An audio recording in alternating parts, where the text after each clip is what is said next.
Hello, today is Saturday, November 7th, 2020. My name is Estefania Rodriguez, and I'm interviewing Irving Medina for the Voces Oral History Center at the University of Texas at Austin.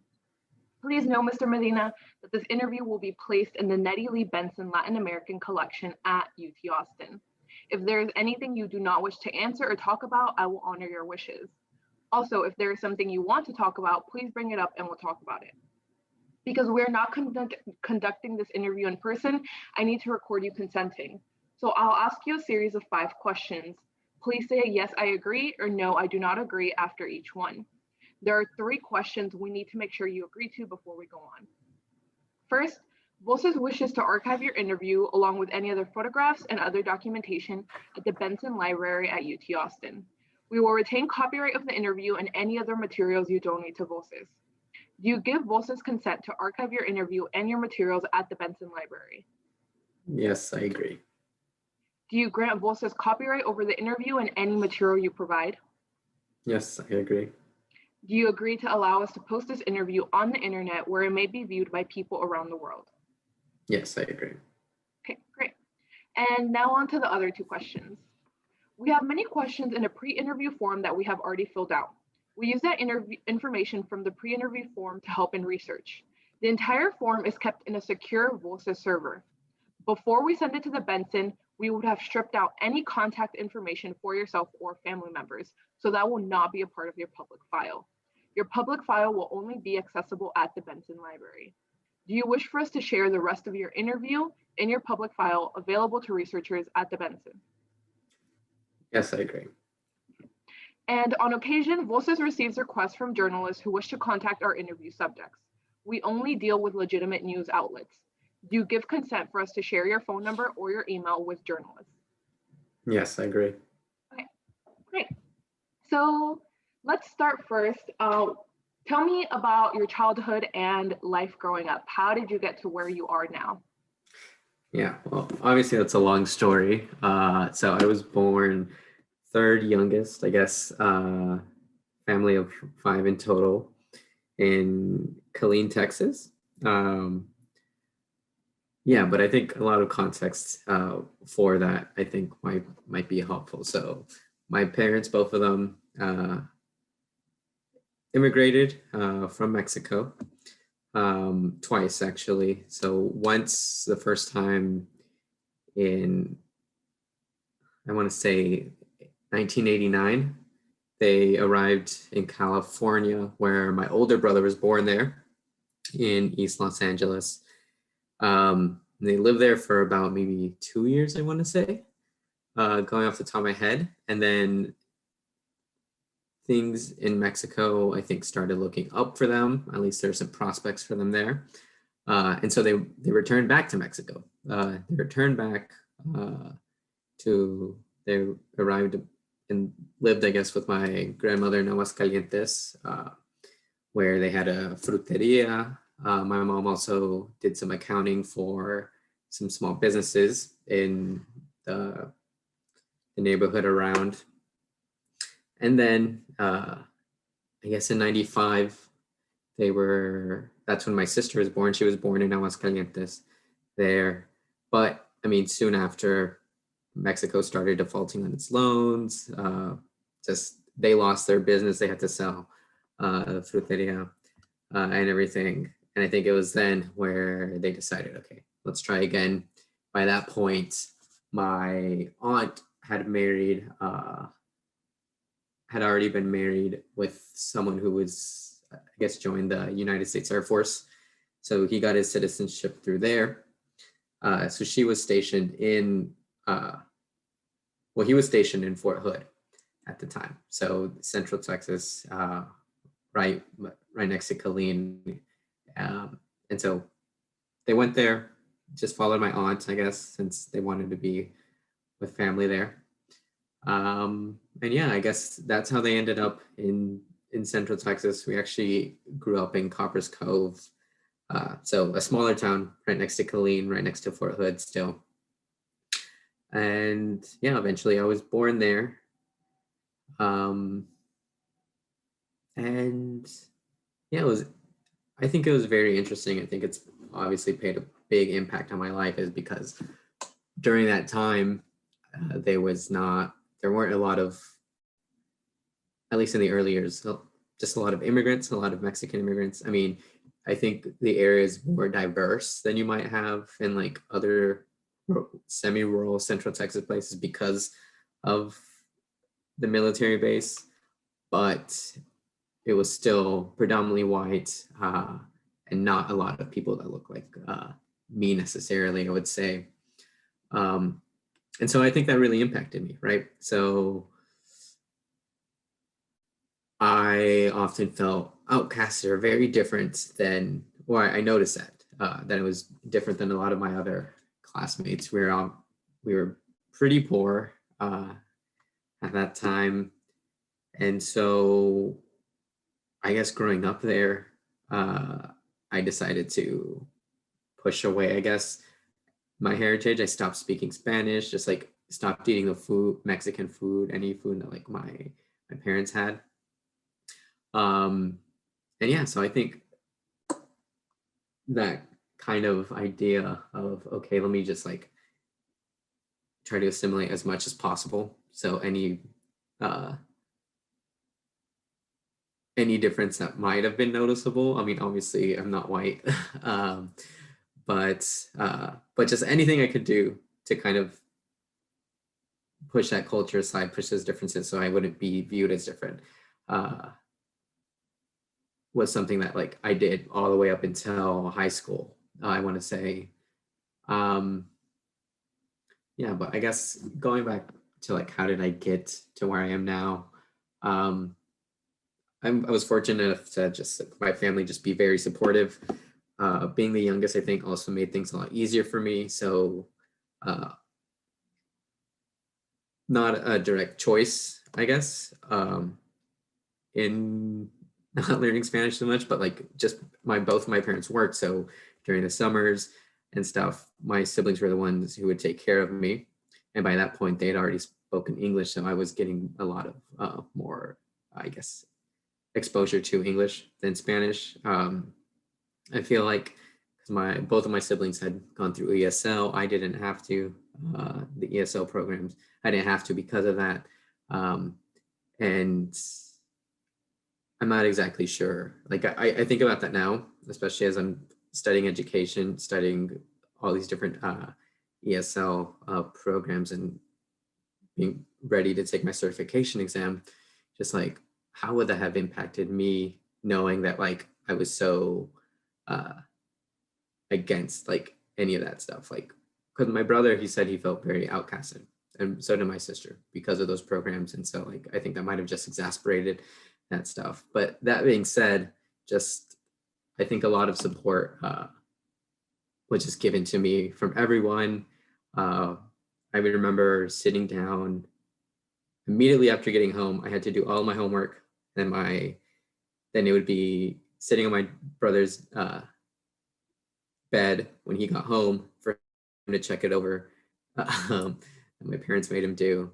And if I got something wrong, I would have to go fix it and stuff like that. So there was always this like idea of, okay, you're going to have excellence in education for us, where, okay, you're going to have to be good, because I mean, it was always made known and it was always obvious that like education was one of the main reasons why they chose to come back to the United States. Obviously financial reasons, but now that they had children, it's a little bit different. I think the reasoning.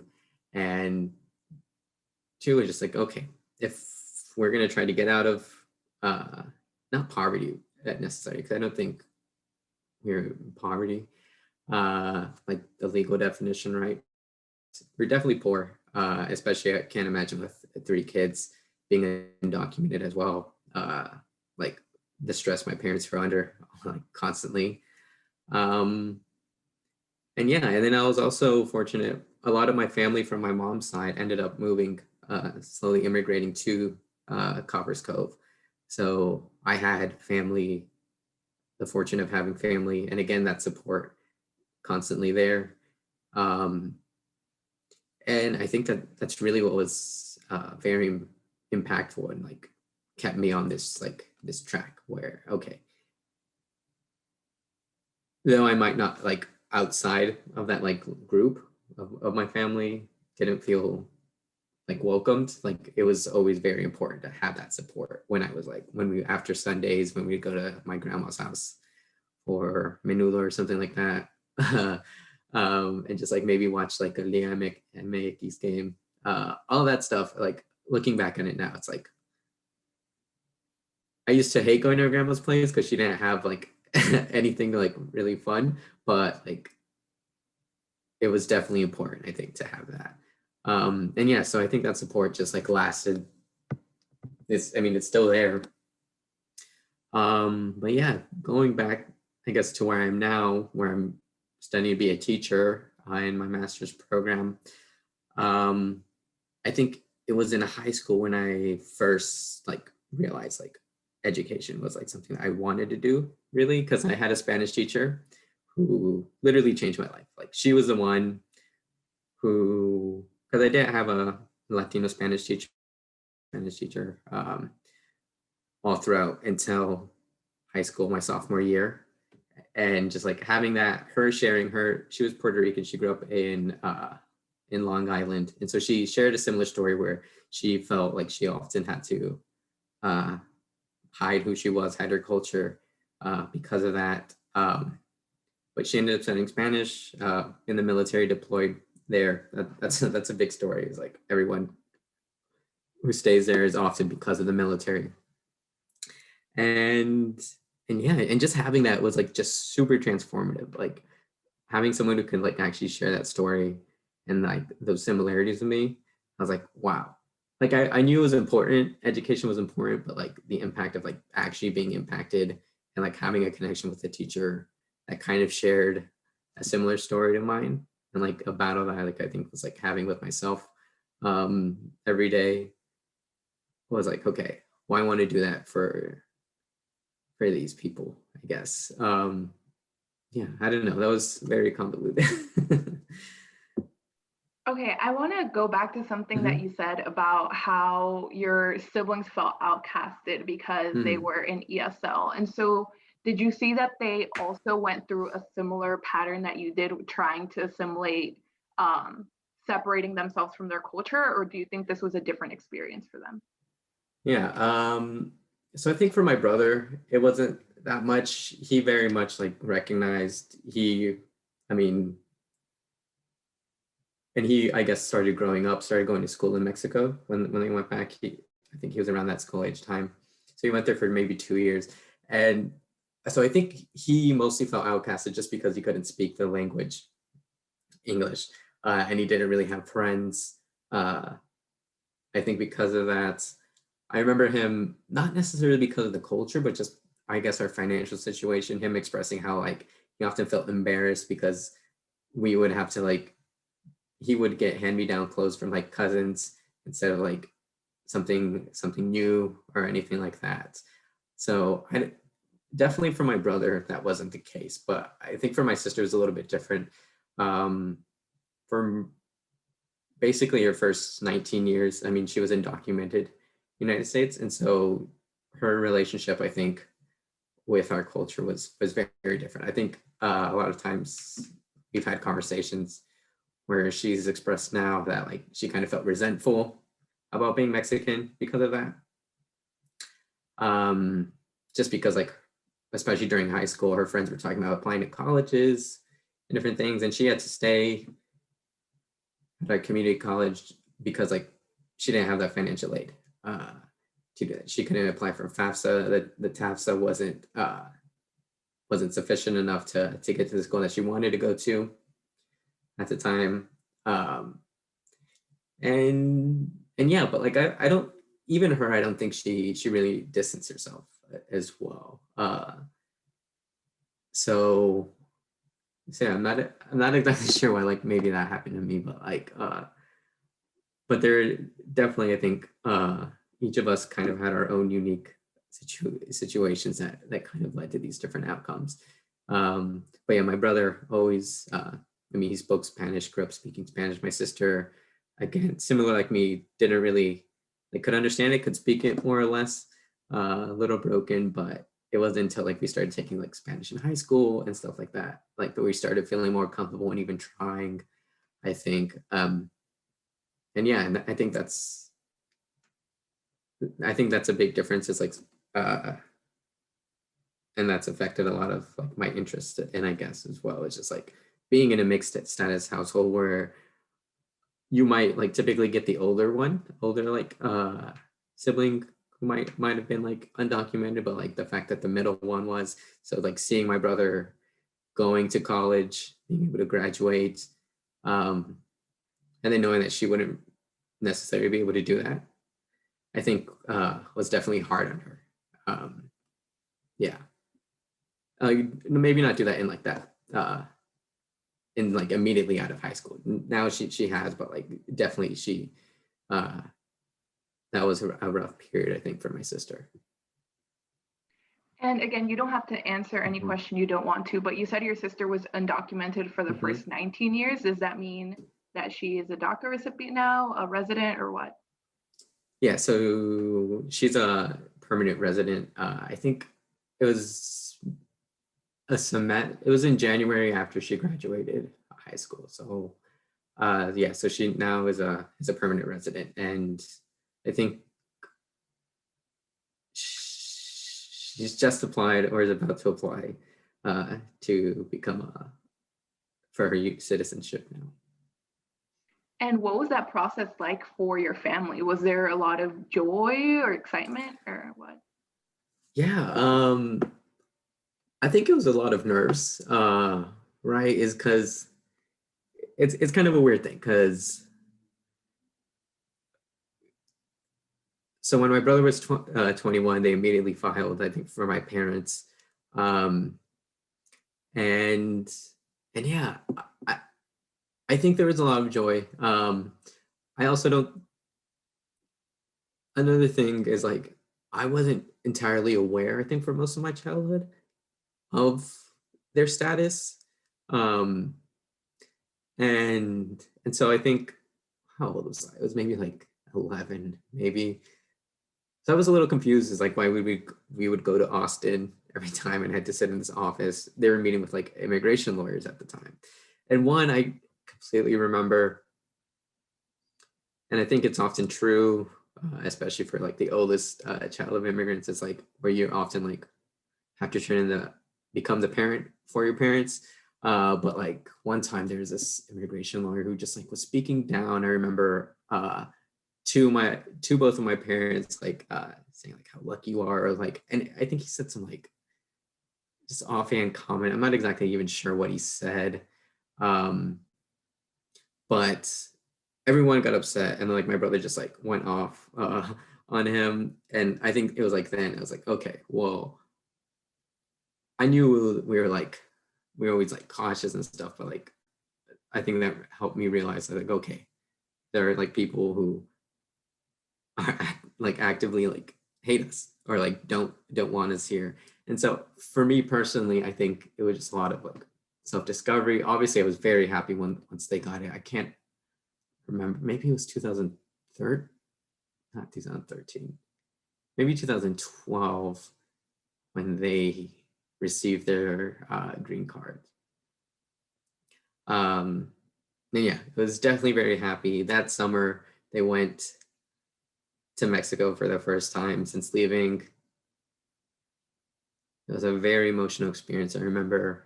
Um, but again, that first time my sister couldn't come along with us because she still hadn't received her papers. She was in the process at that time. Um, and, and yeah.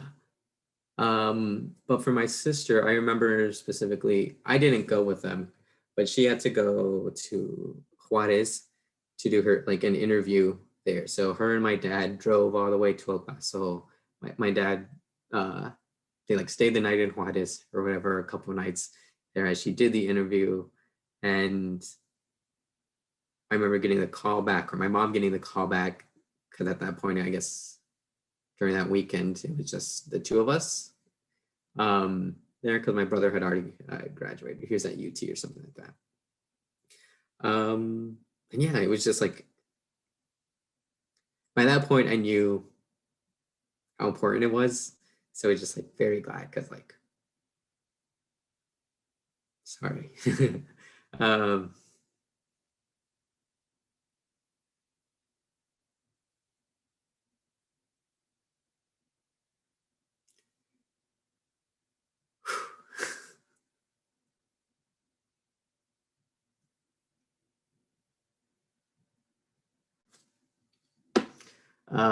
it's like my sister, she was definitely going through like bouts of depression because she had to stay home. All of her friends were obviously off to college, and so like just knowing that she'd be able to like get that financial aid and like apply to schools that she wanted to go to, just it was good. It was like very happy. Like yeah, I mean obviously it's still an emotional thing now, and yeah, uh, lots of joy, I think. Um, but I think it's also important to consider that I think about now is like, ooh, sorry about that. That we still have family who were undocumented, and so like we have an aunt who's undocumented. Who I have three younger cousins who like they're not undocumented, but like having that like uncertainty, like if their mom will come home. I had a Theo who I think he's been in the United States since he was like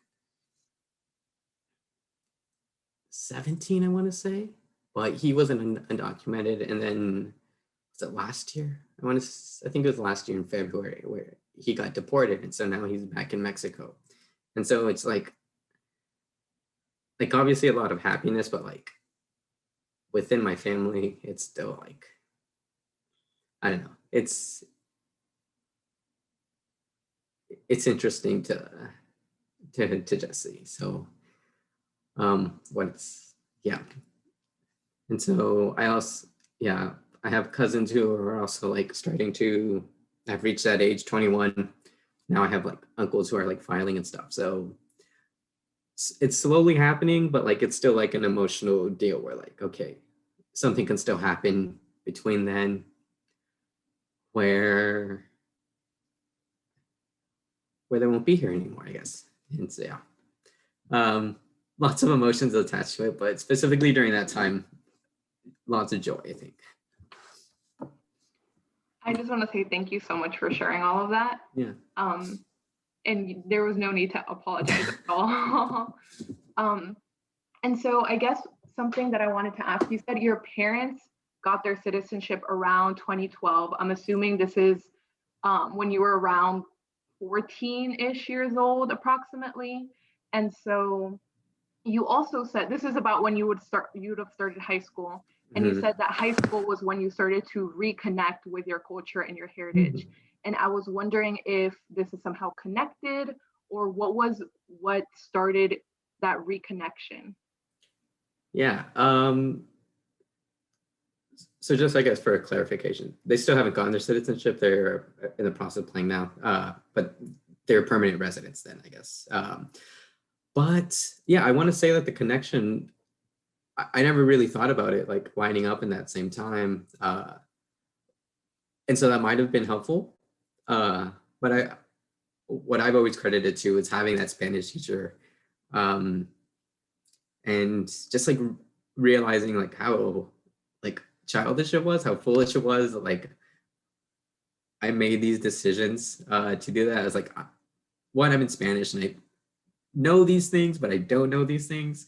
Like I don't know how to speak it. And it's just like, and I think it was having that connection with my Spanish teacher, being able to like study not only the language, which had already just like in like those, I mean, as much as like high school Spanish can be, but like it really helped me like I think communicate a lot better with my family members who didn't know English or don't know English at the time. So just being able to make those connections, I think was like I think that main reason like why it was transformational, and like why, despite not necessarily needing it, I like in college I continued to study Spanish just so I could get better and like get and do that. That's why I like studied abroad to Mexico to like get even better at add Spanish and like to be able to like do the like study the culture as well. And that's why partially why I added Latin American studies, I think, as well, is because it's like, okay, there's so much that like I need to catch up on. I felt that like might as well spend a few years doing that. And yeah, I think it was just like being able to like discover what I've been like trying to hide, I think, um, was part of that. And I want to say it started with that Spanish class, but it absolutely I don't think it was a coincidence that it also happened um, when my family started like their status started becoming a little more stable, I guess. And so you went to college and you said you studied Latin American studies. Where did you go and what did you major in? Yeah, so I I went to the University of Texas at Austin, and I graduated with dual degrees in international relations, global studies, and Latin American studies. Um, but I think kind of connected again to, I guess, a consequence of, excuse me, of not learning Spanish or not being as proficient in the language as I did, is that I initially got accepted for bilingual education. But after, I forget where I was at. It was in this teaching club, and I think we were at a state conference in high school, where I was speaking with this head of the bilingual ed department at some school. I can't even remember who it was now, but they just like struck some fear into me. I was like, yeah, we usually expect that our bilingual education majors come in already fluent in the language and all these things. And I just like had a minor, like a panic attack, got home, like was already accepted to UT at that time, but like changed my major as soon as I could, just because I was like, okay, well, I don't think I'm ready. I don't think I can handle that. And and and yeah. So it was always like by that time I knew I wanted to study education, be in education, but it definitely that fear is what like got me there. And by that point I was like, okay, well, I'm already like too far along in international relations, which what I changed it to make sense to like change it back and all these different things. And so even though you weren't majoring in education, did you pursue some other experiences in education while you were at UT? Yeah. So after my freshman year, I was in this program called the University Leadership Network, where in the spring they have this like internship fair, because your sophomore year they expect you to do like an on-campus internship or an internship with a campus partner. And as I was about to leave, after looking for all these different like educationally based internships that I could have done, I see this program like literally right before the exit, and called Breakthrough Central Texas. And so I just like chat with whoever was recruiting there, and I decided to apply. I mean, it was like a summer internship. I was going to get paid. Didn't necessarily count towards the internship that I was wanting to do or like needed to fulfill. But I was like, well, I don't know what I would do going back home for a summer. So I decided to apply. And so basically what Breakthrough aims to do, it's a nonprofit program, specifically the one that I was in around the Austin area. So they have campuses during the summer on UT's campus, in St. Andrews, in West Austin, in Manor, so up north, and then there might be another one in Austin, but the one that I was out east in Del Valle. Um, and I guess what the aim of that program is to be a support system from starting from sixth grade all the way until the participants graduate college, or like 6 years after high school graduation, depending on what they do, to just support them to be like first generation college graduates. So that's the thing that everyone in the program has in common, is that they're the first generation in their family to, or at least hopefully, be graduating college. And so my role, they're called summer teaching fellows, is you would basically teach supplementary classes to prepare them for the next grade. So I taught sixth and seventh grade uh, English language arts, and try to develop those skills and develop a relationship while but also like I guess kind of serving as a mentor and stuff. And I think it was like during that program where I was like, okay, absolutely, like teaching is what I want to do. So after that freshman year, I did it for the next year after my sophomore year of college as well. And throughout the year as well, they have like different programs every month, or every week, every month, where they work on like certain like projects to like eventually present, I guess, to people in their community, to local leaders as well. And yeah, so I would help out with them, just like trying to maintain that relationship, because I didn't want to just like be there for a summer and then like leave, but like maintain that relationship and like keep continuing to serve like as a mentor with that as well. Another thing, because of that, so that was breakthrough. So another thing that I did, that because of the University Leadership Network, I ended up getting an internship with Project Males, which is a program at UT. I forget what exactly the acronym stands for. It's like mentoring to achieve Latino educational success, I want to say. And yeah, so you would go around to different schools. I had 3 schools around Austin, and just like be there, hang out with these kids who were determined to be at risk. I don't like that word, but yeah, I guess at risk students. Where was I at? I was at LBJ High School. Yeah, Gus Garcia's Young Men Leadership Academy, and then also a KIPP school. I forget which specific one. And yeah, we would just hang out for like an hour, 2 hours, just chat with them, see how they're doing, listen to them, because I think that's the main idea. Is like a lot of times these students just aren't listened to, and so that might be a contributing factor to there be like any issues with behavior that they might be experiencing at school, is because it's often not seen as like valid what they're going through because they're young. Their issues don't matter. That was often a trend what we would see, and just like listening to them, being a voice, kind of being making suggestions. I mean, obviously, there's suggestions, right? Offering advice is like, okay, how can we do this? Who's the teacher you have beef with or something like that, and just like listening to them, having bringing them food was often a way that we would just get them to open up, playing games, talking to them about like their football games and stuff like that. It was it was a very fun experience.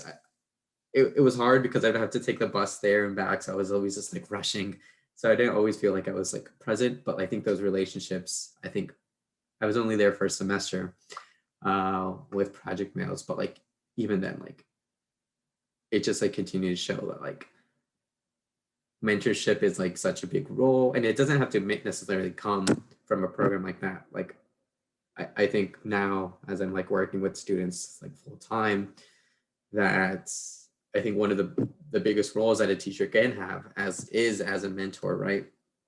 And so I really think that Project Mail has very much helped me with that. Yeah. And so you said that teaching at Breakthrough and also Mhm. Project Mails made you decide, like, yes, this is what I want to do. I want to pursue Mhm. education. Is there any specific moment with a student that like sticks out to you as like, I made a positive impact and this is why I want to do it? I think I often think back. I was just like, okay, because sometimes I often felt like, who am I to be teaching like these 6th graders like English, right, or anything like that? Like I don't study it. I never really liked it too much in in high school and in grade school, I guess. Um, but those, I forgot how I explained it, but like just like a quick formula that they can use just to like summarize a fictional text. And so I had them working on like these different projects and groups. And so someone's job was to summarize the thing. And so like I took them aside. I think there might have been 4 groups. I just took them aside, tried to explain to them a little bit better, gave them an example of what I did. And then just like, it's like, okay, you have this example, you know, I explained it. I'm going to be right here. Try to write a summary. Try to write a summary, and then we'll come back and see what we might need to work on. And just like all of them just like did such a great job with that. That was just one for me. It was very rewarding because like, okay, like on a personal note, I was like, okay, maybe I'm not like terrible at this. But then just 2, it was like they were all very excited to have like accomplished this. I think as well, and a lot of times too, because it was like a few of those students were ones who often like gave up very easily, and so like the fact that they felt comfortable to like just take that little risk was again, I think just part of that reason why I think that that's a specific reason. And then also is because just more generally, I felt comfortable. So all of my students were, yeah, I guess students of color. And it's just like, was just such a very new environment for me, like in an educational setting. I mean, like UT is not, you don't really see that too much in a university wide. You have, I mean, you have like your little pockets, but like the fact that the entire like group was were students of color, specifically like Latinx students as well, and just like being able to like be that role model, I think as well. I mean, there are other great role models, but just like being what I always wanted to be or wanted to have, like growing up. Yeah, I think that was also just a very rewarding experience, being able to talk to them using personal experiences like or personal examples that are a little bit more relatable than like what you might typically like associate with like English canon or whatever. Um, and yeah, I think it was just a lot of fun in general, just to be able to explore what is possible when like, especially when teaching English and trying to make it relatable to these groups of students. And I think what helped is like, I guess who I was and what I was trying to be in like for that summer, I think was very helpful. And so you worked with Breakthrough, then you worked with Project Mails, and you were coming up to the end of your 4 years at the University of Texas. And so what did you see for your future after graduation? Yeah, it was, there was a lot of things I was like, I could see myself doing. Cause like, I knew I wanted to teach, but I wasn't sure how. I was like, okay, well, I'm getting a like degrees in international relations, Latin American studies. Maybe I want to go into academia. I ended up doing a semester, like helping a professor out with his like him. He was starting this new research project, and while it was fun, I was like, okay, this is not really what I want to do. I didn't really want to go to grad school right after graduating either, and I felt like if I wanted to be in academia, this is also just like the lack of knowledge that I had on it. I was like, okay, well, I might as well get started soon. I don't know what PhD programs I would be a part of or anything like that. So maybe not that. Let's hold off on that. And then a plan that I always had was, or like a backup, just in case I like didn't know, of thinking of if I wanted to stay a teacher or anything like that in education,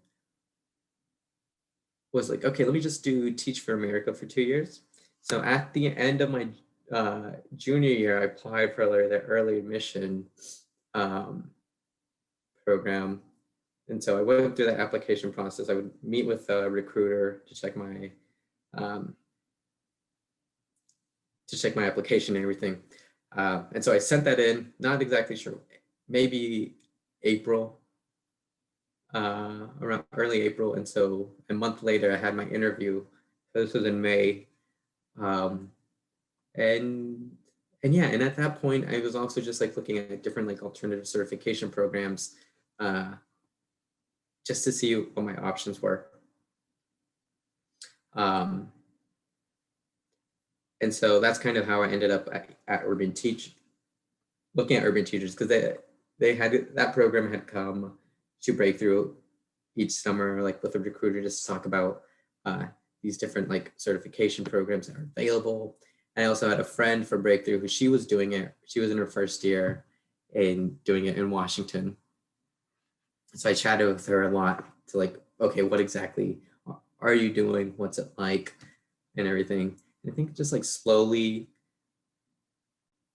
I started realizing, okay, well, Urban Teachers is like a program for like people who know that education is what they want to be in. Whereas Teach Room, I always, and they describe themselves this way, is more like a leadership development program rather than a teaching program. And something about that and just like kind of rubbed me the wrong way. Also, the fact that you're immediately thrown into uh, into a classroom that absolutely needs the most experience, the best uh, teachers that they can get. They're often in communities that don't have those teachers, and it was just like a constant conversation with myself, a battle with myself. It's like, okay, is this what I want to do? Like right now, is like, would I be okay with myself going to? I was placed in Memphis, so I got accepted at Teach for America, and I was placed in Memphis. It's like in a coincidentally a Spanish classroom, and I just like constantly having this like internal battle conversation is like, would you be satisfied? Do you think you're going to be able to provide these students with the best opportunities of what they need if you go in with a summer of training? I mean, obviously not knowing what we are confronting uh, with COVID and like the entire situation. But and so yeah, what urban teachers what led me to Urban Teachers, I think, was the fact that you spend your first year as a resident in the classroom. So you're learning alongside with the host teacher, apart from like the classes you take that when they partnership with Johns Hopkins. Um, and and yeah, I just felt like, okay, at least I would get a year of practice before basically an entire year of this coursework of student teaching, more or less, getting my foot in the door in whatever school district I was placed in. And then that's the second year that you're in the program, you're finally a teacher of record. So you're in your own classroom and everything. And it's like, okay, I think it would be beneficial for me and also for the students that I would be teaching, that I do that. And then after that second year, I would have completed the like coursework from Johns Hopkins to go along with it. Um, and yeah, so like financially that would have helped out because one, Dallas is already a great paying district compared to the rest of the state for new teachers, but especially like if you have like supplemental education and I'll bring that back. I was like, okay, if I'm going to be a teacher, I might as well try to find ways that I can like slowly live a little bit more comfortably. Well, to educate, money wasn't ever a factor. It helped knowing that was going to be, that was eventually going to be there, I guess. And so, yeah, I talked to some of the recruiters, did the interview as well. I'm trying to remember if I didn't really have to do an interview because I did Breakthrough. And if you're like a breakthrough fellow or whatever, they have a partnership where like, okay, well, you pass that first initial interview, and um, I had one phone interview, basically just like chatting.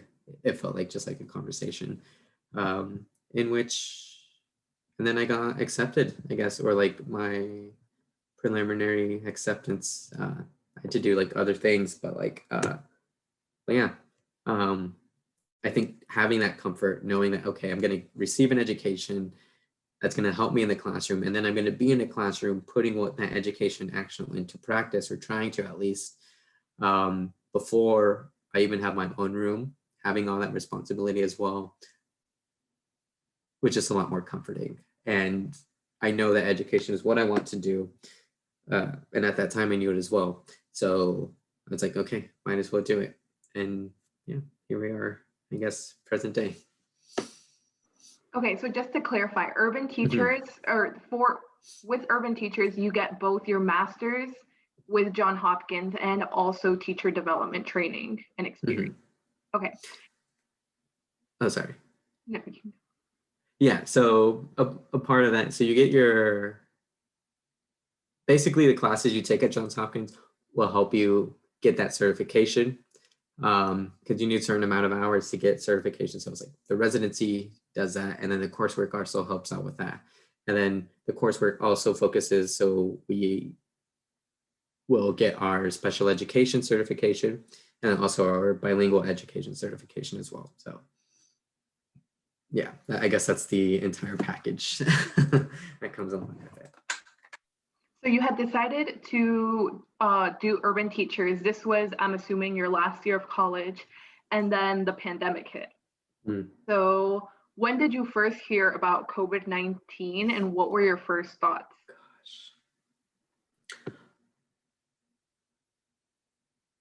Yeah, I'm trying to think back to when I first heard about this, heard about the pandemic, or it wasn't a pandemic, I guess, necessarily at that time, but I want to say it was, hmm, it might have been through Twitter, honestly, and not even like directly connected to the pandemic, but like people's reactions to it, in which they were like, um, a lot of people were verbally assaulting and like physically assaulting, like, I guess, Asian American people, because of that, because of the pandemic, because of whatever rhetoric was spreading, was being spread, that it was coming from China, and like intentionally as well. And so yeah, I think that's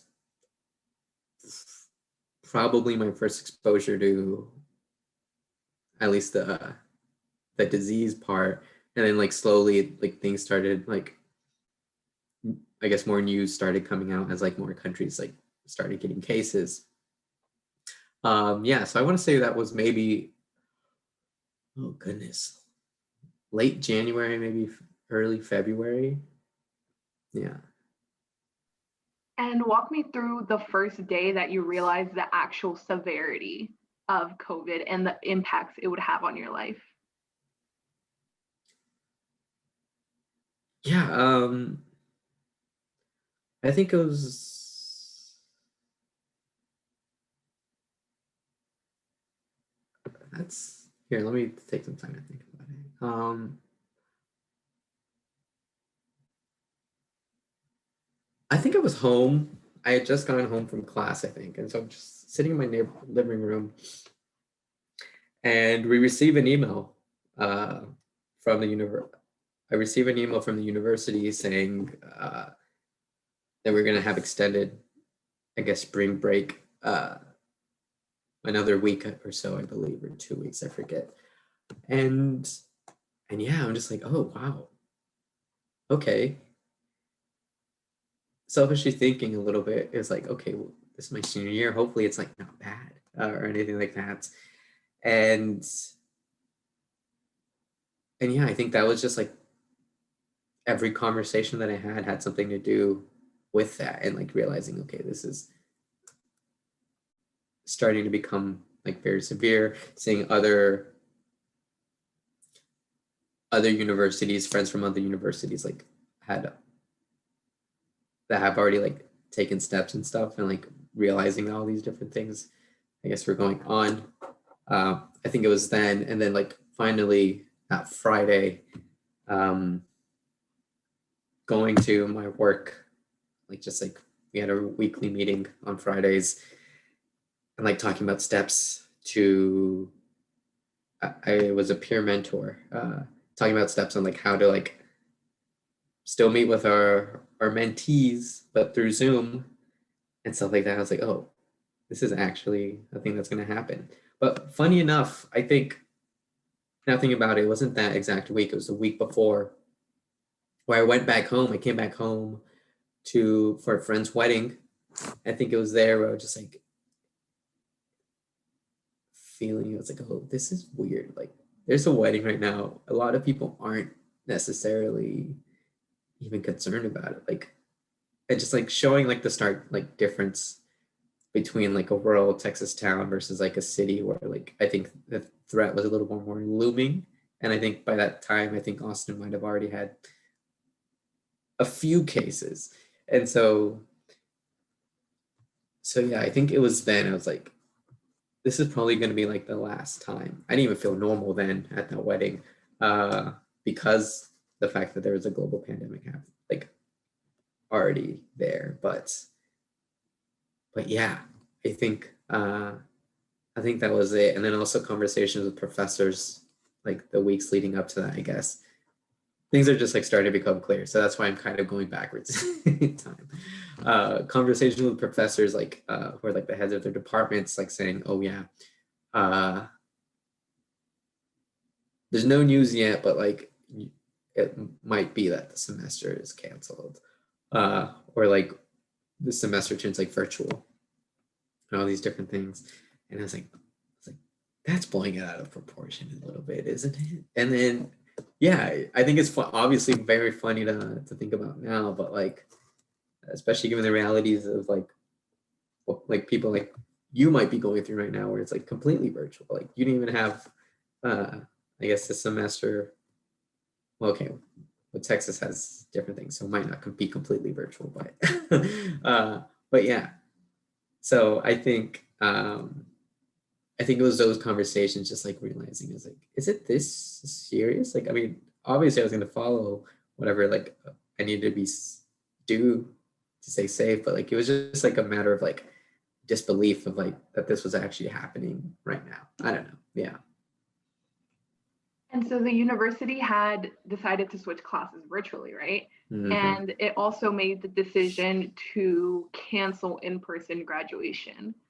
So what was that like for you, considering you had said like growing up, there was all this kind of stress and pressure around you to succeed in education. You're kind of a first generation student. So what did your family feel? What did you feel? Yeah, I don't think I was ever necessarily upset personally. I was like, oh, like, especially when that news came in, I think at that point I'd like come to grips with everything. But I was definitely upset, and it was related because of my family. I was like, well, now they're not going to get this graduation. Like, I didn't really care much about the idea of commencement and stuff like that, or like these different ceremonies. But like I already planned, it was like, okay, well, I want to take my family and my grandparents to at least like the first gen or like Latinx graduation ceremony that they have. To that one, I want my cousins to come to this one or something like that. So it was all like ideas I had about graduation was definitely like because of my family. Like I wanted my cousins to see and like maybe like get a chance to experience school, getting like having that satisfaction that my parents were like, all right, we've been to 3 commencement ceremonies. Like we did our job. We did a good job. And yeah, I think that was the main thing. Like I wasn't necessarily upset, but because it like affected me, but like I think I was upset because like these like fantasies I had of just like my family being proud and like feeling that pride again. And so I think that's where I felt most upset about commencement being canceled, was because like my family wouldn't be able to to be there and like experience that. Like me, like okay, I've been to commencement a few times, but yeah, I think that was the main idea. And then after graduation, you started your work with urban teachers, right? So what Mhm. grade and subject do you teach? And what type of students does urban teachers serve? Yeah. So I was placed in a sixth grade reading classroom there in West Dallas, and like right next to the Love Fields Airport. Literally, airplanes are like coming right below us, right by us. Uh, but so like yeah, so I teach there, and typically urban teachers like tries to place itself. It partners with Dallas ISD and this charter network called Uplift Education. And I got placed in the charter network, which was interesting because I had ideas about charter schools at the time and like their role uh, there, and I still kind of do, but within education. But typically, it's they're in people are placed in schools that like may need that might be Title I. A lot of kids are who are experiencing poverty. Um, for my school in particular, I think about 80% are in free and reduced lunch. 45 are ELL, so English language learners in that program. And yeah, so my school in particular is 98%, I guess, demographics Hispanic, and I think about like 1% African American or Black, and then a few scholars who let's see, yeah. So it's very much Hispanic, but you for my school in particular, but even within the entire charter system, it's that representation is a little bit less. I think it's about 68% Hispanic, 20 something percent Black, and then I forget the rest specifically, but you have it. People are placed all over Dallas if it's within those schools. And this is the largest charter network as well in the Dallas area. And so yeah, you'll find yourself, people will go all the way out to Grand Prairie as well. And in the past, they even like placed people in Fort Worth and stuff. But I think this year is the first year they placed everyone within Dallas County.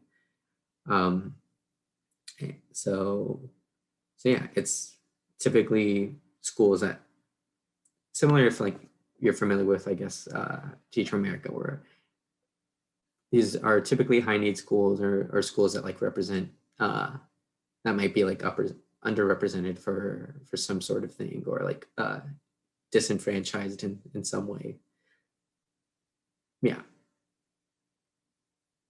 So you said that your school specifically is a lot of ELL students, Mm-hmm. Latinx students, free and reduced lunch students. And so have you seen these kind of demographics or the proportions cause issues when it comes to virtual learning for students?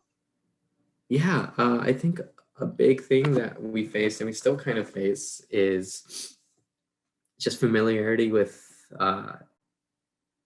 the technology. I think a lot of these students and their families didn't really have uh, much experience, I guess, navigating computers, just like being able to like learn quickly and adjust quickly to like new software, new like computer programs or anything like that they might have made the decision to implement for during this virtual learning. And something, especially for the first few months, we completely taught virtually. And so a big frustration within a lot of teachers and within the administration was the fact that like students, one, wouldn't be showing up, and then two, when they did, it's like there's always some technology issue. And I feel like a lot of people were frustrated and not really understanding of what exactly happened. And like most of the cases is that, I mean, parents would still have to be working. Like in Dallas, in the Dallas-Fort Worth area, and this is true for a lot of metro areas, the people most affected and that still have to go to work, despite there being a pandemic, were Latinx and Black families. And so families wouldn't, like parents wouldn't be there to be watching over them. And I think that like, and that's still an issue for that we face, is that families are working during a pandemic, or themselves like contracting, I guess, COVID-19, and just like the stress that might cause is because, so that's definitely been a big setback, I think, or not setback, just a big obstacle that we've like had to confront and like consider when creating lessons and like interacting with students, and especially getting in contact with parents. That's another thing, is that I feel like some of my peers in the program might not have to do as much, is that I almost every week I'm calling parents because there's not that many Spanish speakers within, at least within my my grade level, and I'm paired with our I guess the grade level lead, and so she has to often call parents, but she can't, and so like I'm the one calling as much. And so I think there's also the issue where it's like, okay, well, they'll come to me or they'll come to another, like there might be two other ones, like teachers that can speak Spanish, come to one of us, and then like we kind of have to serve as a middleman and like, okay, relaying this, oh, this is a question for this teacher, or and like having to come back to them and stuff like that. So I think there's been that responsibility added on. But another thing I think on a plus side is that like parents trust me and like trust us a little bit more than like, because they interact with us a lot more. They know that, okay, they won't have to struggle communicating with us, because we're able to, I guess, just like speak with them and converse with them and understand what they're experiencing as well, I think. And so what type of preparation did you receive in the weeks leading up to the semester to handle these issues and to be able to handle like classes virtually and everything? Honestly, not much. Let me be completely honest. I had a week of training beforehand. I was like, okay, we're starting. I guess it was a unilateral decision kind of been made from like the people up top, or specifically our CEO, who's, I guess, would be the equivalent of a superintendent. And yeah, it was mostly just like, okay, well, this is the software we're going to use, try to learn it. This is another software we're going to use, try to learn it, call these parents, here are the protocols. So, I mean, everyone has to wear a mask, obviously. We have, do I have one here? I might have one here. Like those face shields. So like anytime anyone's eating food or anything, like you should have that on, obviously maintaining 6 feet. And I think there is the idea of going back to, I guess, the beginning of the year. It's just like, okay, I mean, we're just gonna see what happens. I mean, try it out. Everyone needs to be creative, because this was brand new for everyone, right? In across the country. So I don't think there was a lot of like certainty of like what could be done. I think it was just a matter of testing things. Okay, that doesn't work. Let's try something new. And yeah, I mean, fortunately, right now it's like there are a lot of different like programs and softwares and available that can be used virtually.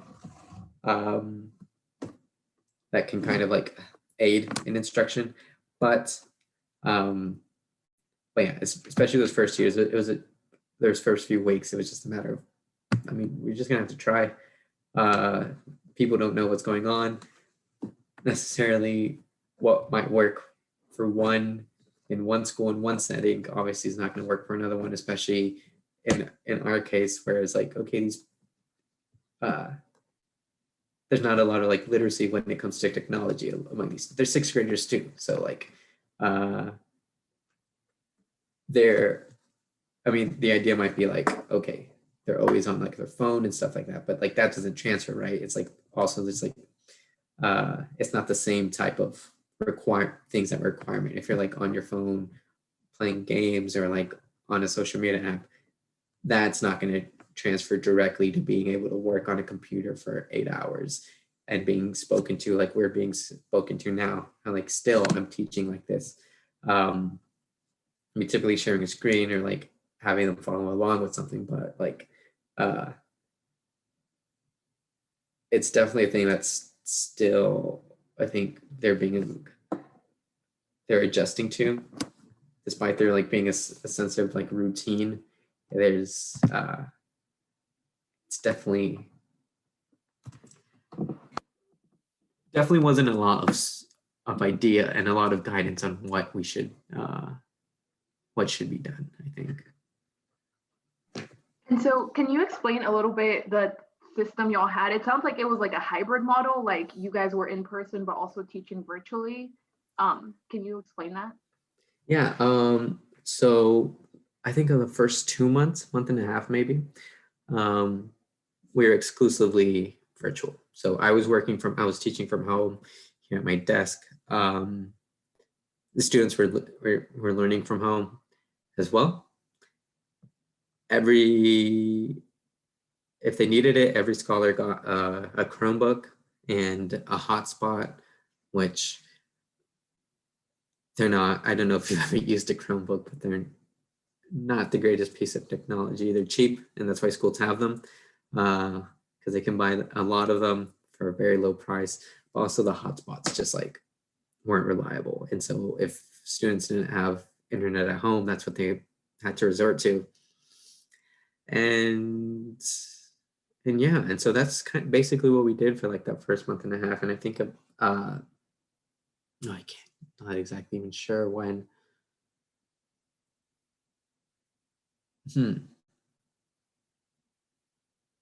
September 20 something, maybe earlier than that is when we got the news that, okay, we're moving in person, kind of. So students had 3 options. You could either stay at home, do hybrid, a sort of hybrid model, which I'll explain, or be in school all 5 days of the week. So virtual, I mean, staying at home, nothing's really changed. For hybrid model, you would go in Mondays and Tuesdays, and you still go in Mondays and Tuesdays, 2 days a week, and then you're back home 3 days a week. And then the last one in person, basically you're just there the entire day. But nothing about the instruction really changed. Is like, in order to accommodate people, in order not to have to like simulcast or like try to keep track of like, okay, these students are in person, these students are in are virtual, and I'm gonna have to learn how to like basically teach 2 classes in one period. The decision was made where we're still teaching everything virtually, just like we were before. So still through Zoom, except some students are just going to physically be in the school building, whereas, and other students are just going to be there for twice a day, and then others are just going to be home. And that's what we've been doing. And and that's the plan for the rest of the semester, obviously, and then likely for next year's or for the next semester so starting in January when we come back, I guess. So you said that you work alongside a host teacher and you're kind Mhm. of a resident. So what is like the split in responsibilities? What exactly is your role? Um, I think it's pretty flexible. So for my role, for instance, um, it's not necessarily like set because I think I often like think of it, or at least the way that my specific experience has been is we're almost like co-teachers. So uh, for instance,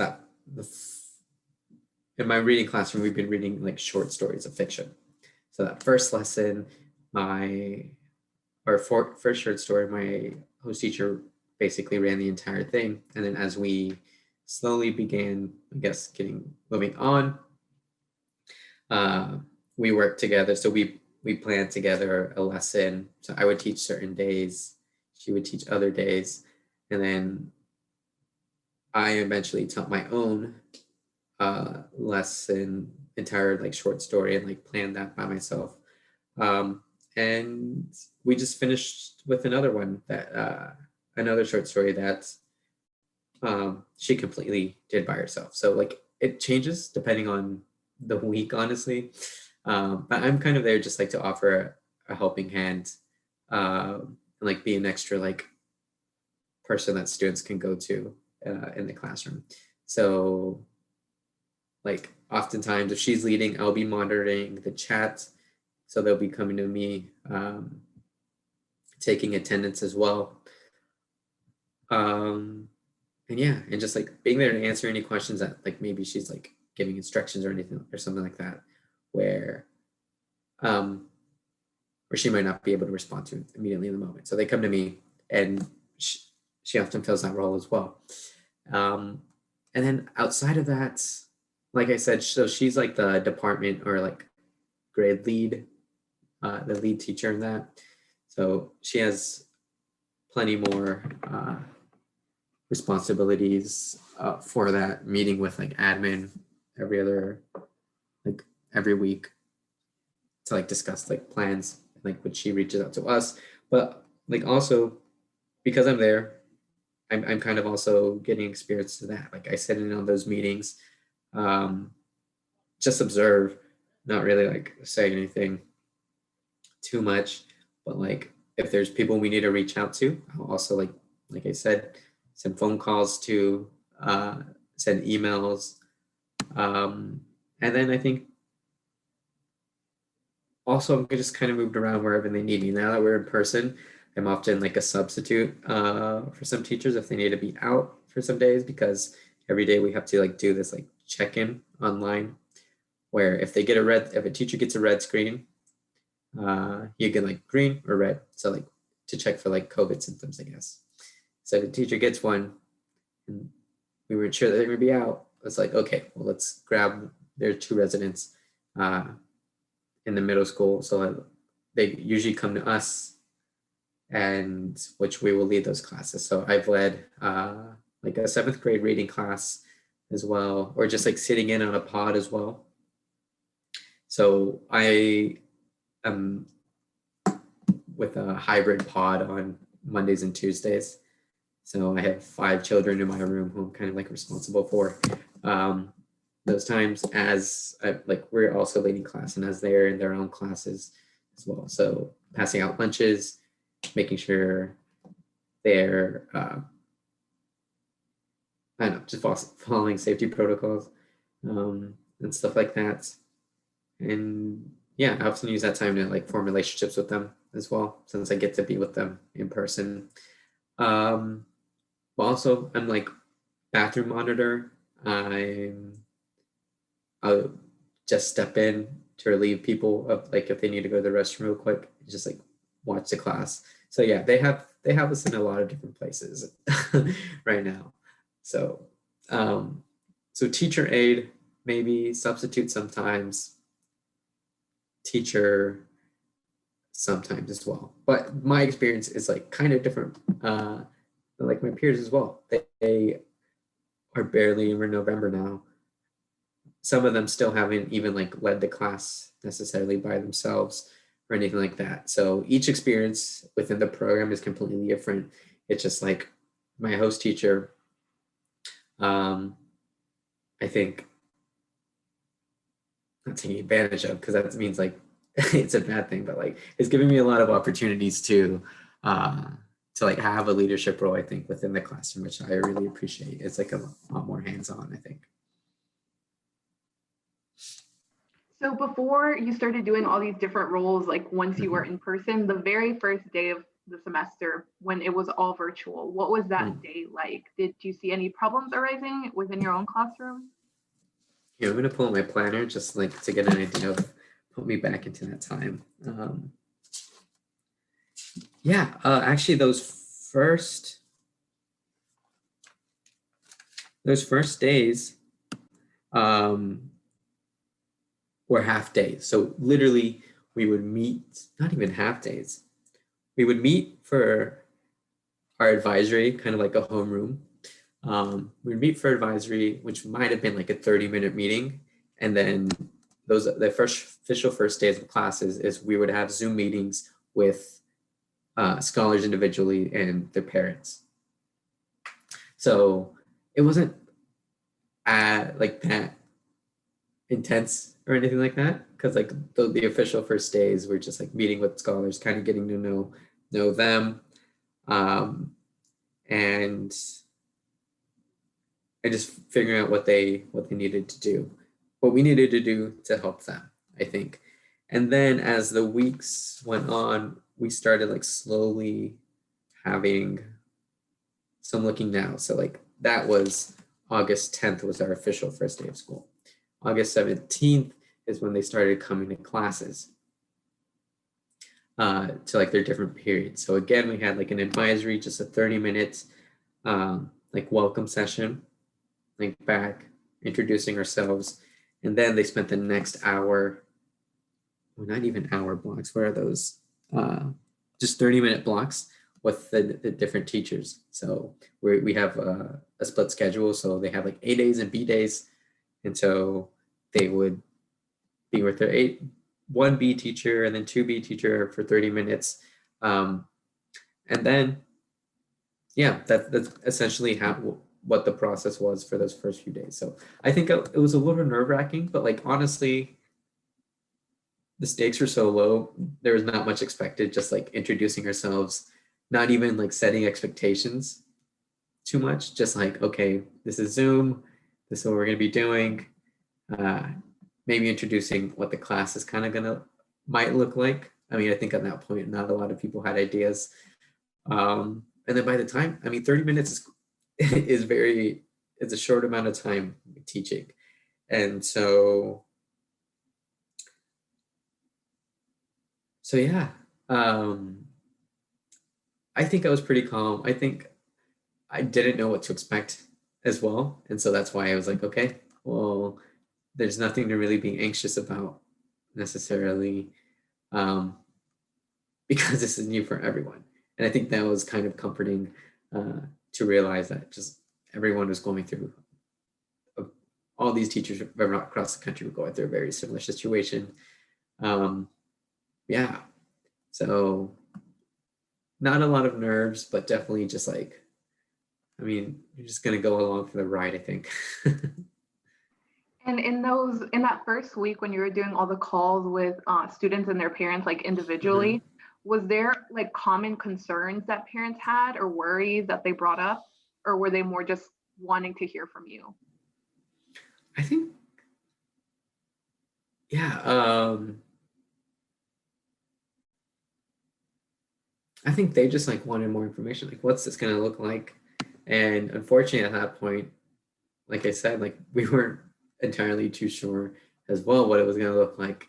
But again, I think the most important thing that was like almost all parents wanted was just like communication. It's like, okay, what is your class going to be like? How we want you to communicate with us, especially as things like begin to change and kind of unfold and reveal themselves, like what plans are we going to have for the rest of the semester. So communication and just like knowing, and within that specifically communicating what like parents can do at home to help their scholars. I think that was like such a like relieving like thing to feel. It's like all these parents like wanted their children to succeed and like wanted to know how they could help them to do that, to do just that. So yeah, it was definitely the case. And with these, like kind of explained, like I was often the one speaking, which I think that was a little bit the thing that I was most nervous about was like speaking these families in Spanish, and being that face that they saw, despite me knowing if like my host teacher knew nothing, I was just like completely clueless, like because like she at least has an idea of what like the school's like, obviously, but yeah, I think that those were the main thing. It was just like they understood that this was the best that we could do in the moment, or the best scenario that we could be having, that as that still allowed their children to get that education. But yeah, and they just wanted to know what they could do on their end to like help them. So when you were talking about Project Mills earlier, you said Mhm. that you really liked the mentoring aspect of education, like just Mhm. being able to talk to students. But how did online teaching kind of impact your ability to form relationships with your students? Yeah, I think it's very weird and it's like still hard because I have 100 something students, um, and it can be hard. So I feel like there are some students who I definitely like might have never spoken to, um, outside of like outside of just like saying hi. 'Cause I like to like as they come in like say all their names, um, but even that is just like trying to create as like, and this is a challenge as well, and I'll get to that. But like trying to create like that like welcoming environment where they feel welcome, like they feel like they're a part of it, like they have a stake in the class, which can definitely be hard, especially those first few weeks. But I feel like with my advisory kids, because we still meet every day for 30 minutes talking about different things, and I often lead that, and we meet with them at the end of the day as well, where I often try to provide some time where we can just like talk about anything. It's like, okay, so sometimes I might have the chat where it's like might be just like they can send to the host only or something like that, or sometimes for like talking about something, having discussions in class, because their Wi-Fi is sometimes unreliable, so it might not come across on the audio. They use the chat to share, but and it's the expectation is often okay. Let's get it related to the topic, but I usually try to create that time where it's like we can just like chat. Let's just chat. Let me learn about you. You ask me questions. There's just a time. Yeah, they just. It was funny that they were just like, Mr. Medina, what's like the worst injury you've ever had? What's your biggest fear? And I was like, okay, like I guess we're doing this, and I like try to answer all of them, and just like they're curious, and like so allowing them to be curious and like learn about us, I think is the best, was one of those ways that like the first time I did it, I was like, okay, I'm gonna do this from now on, because it was like one, it was really fun to me, and like you could tell they were having fun.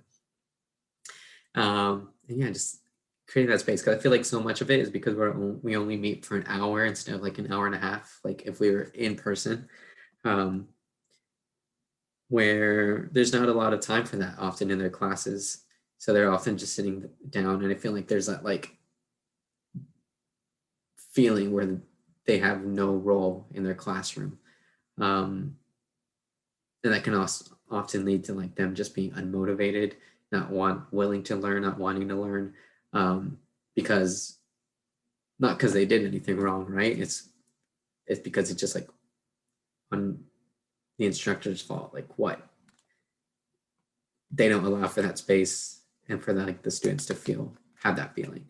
And so doing that and not necessarily taking notes, because like I know a lot of them so well, but like allowing them to share out too. It's like, all right, what'd you have for lunch? What's your favorite food? Stuff like that. So giving them that, and again, using the chat and for that stuff. I like to take notes on like little notepads too sometimes. If like it's like a new student or like I learned something new or like I have common with them, I was like, okay, let me do that. Because yeah. So it's definitely been harder. But not like it's definitely been different, but not necessarily harder on my side. But because I don't always lead, and this is a thing that like my host teacher doesn't often provide that space for them. And so I feel like it can, especially those first few weeks, it's like, okay, I feel like I don't know these kids. And that's why I felt so with a lot of desperation, I think, to learn them, to give them that space. And yeah, I think that's one of the best ways of doing that, asking them to reflect as well, reading their answers that they submit, just like reflection answers. I think that's a good thing. So I've learned a lot that they're really concerned with roller coasters, for instance.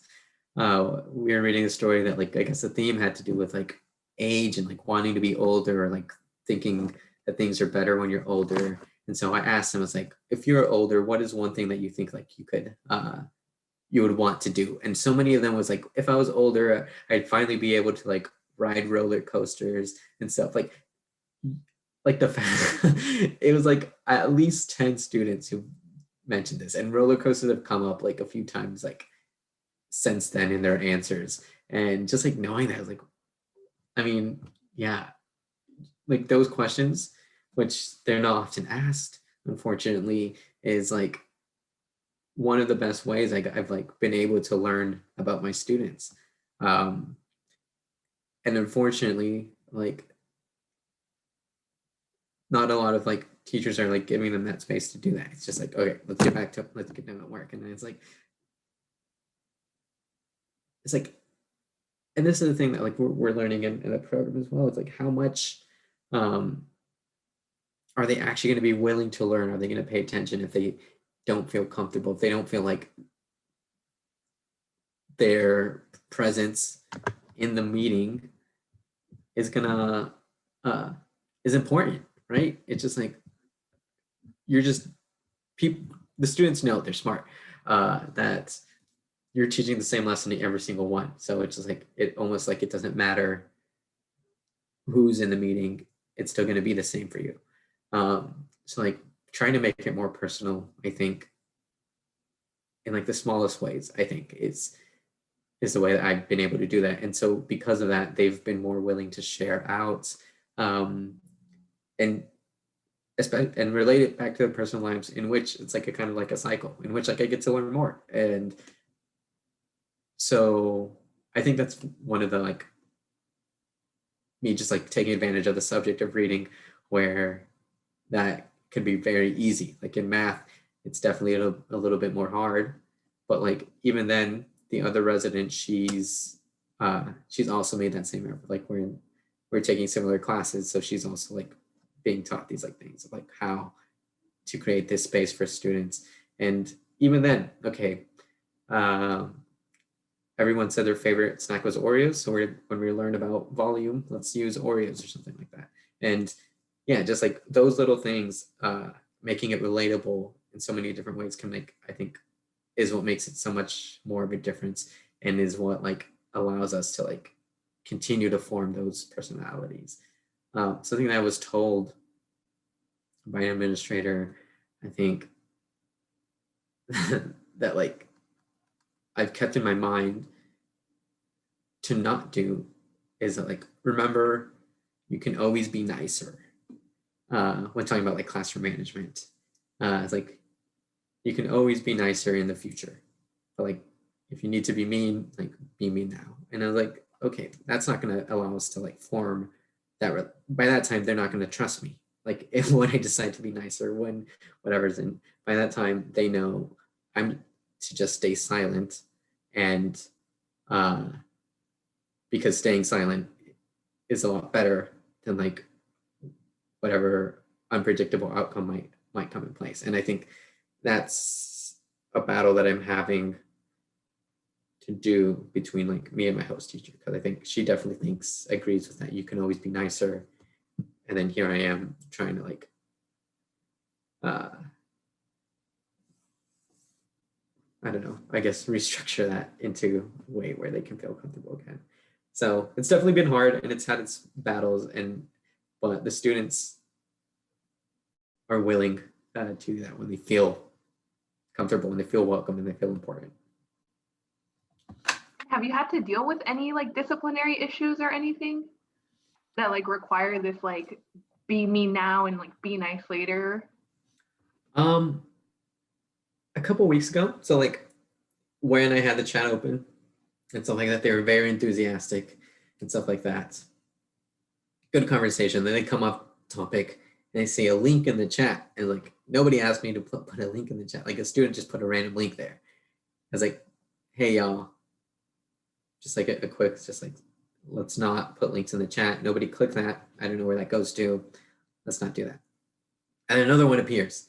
And so like I just have to like cut off the chat, like where it's not enabled at all, and like put my foot down. It's like, y'all, like look, I know you're excited. I like appreciate the enthusiasm, but the chat, like I've already told you a few times, we don't put links in the chat, especially if you hadn't asked me before, if it like takes you to some weird website or anything like that. Like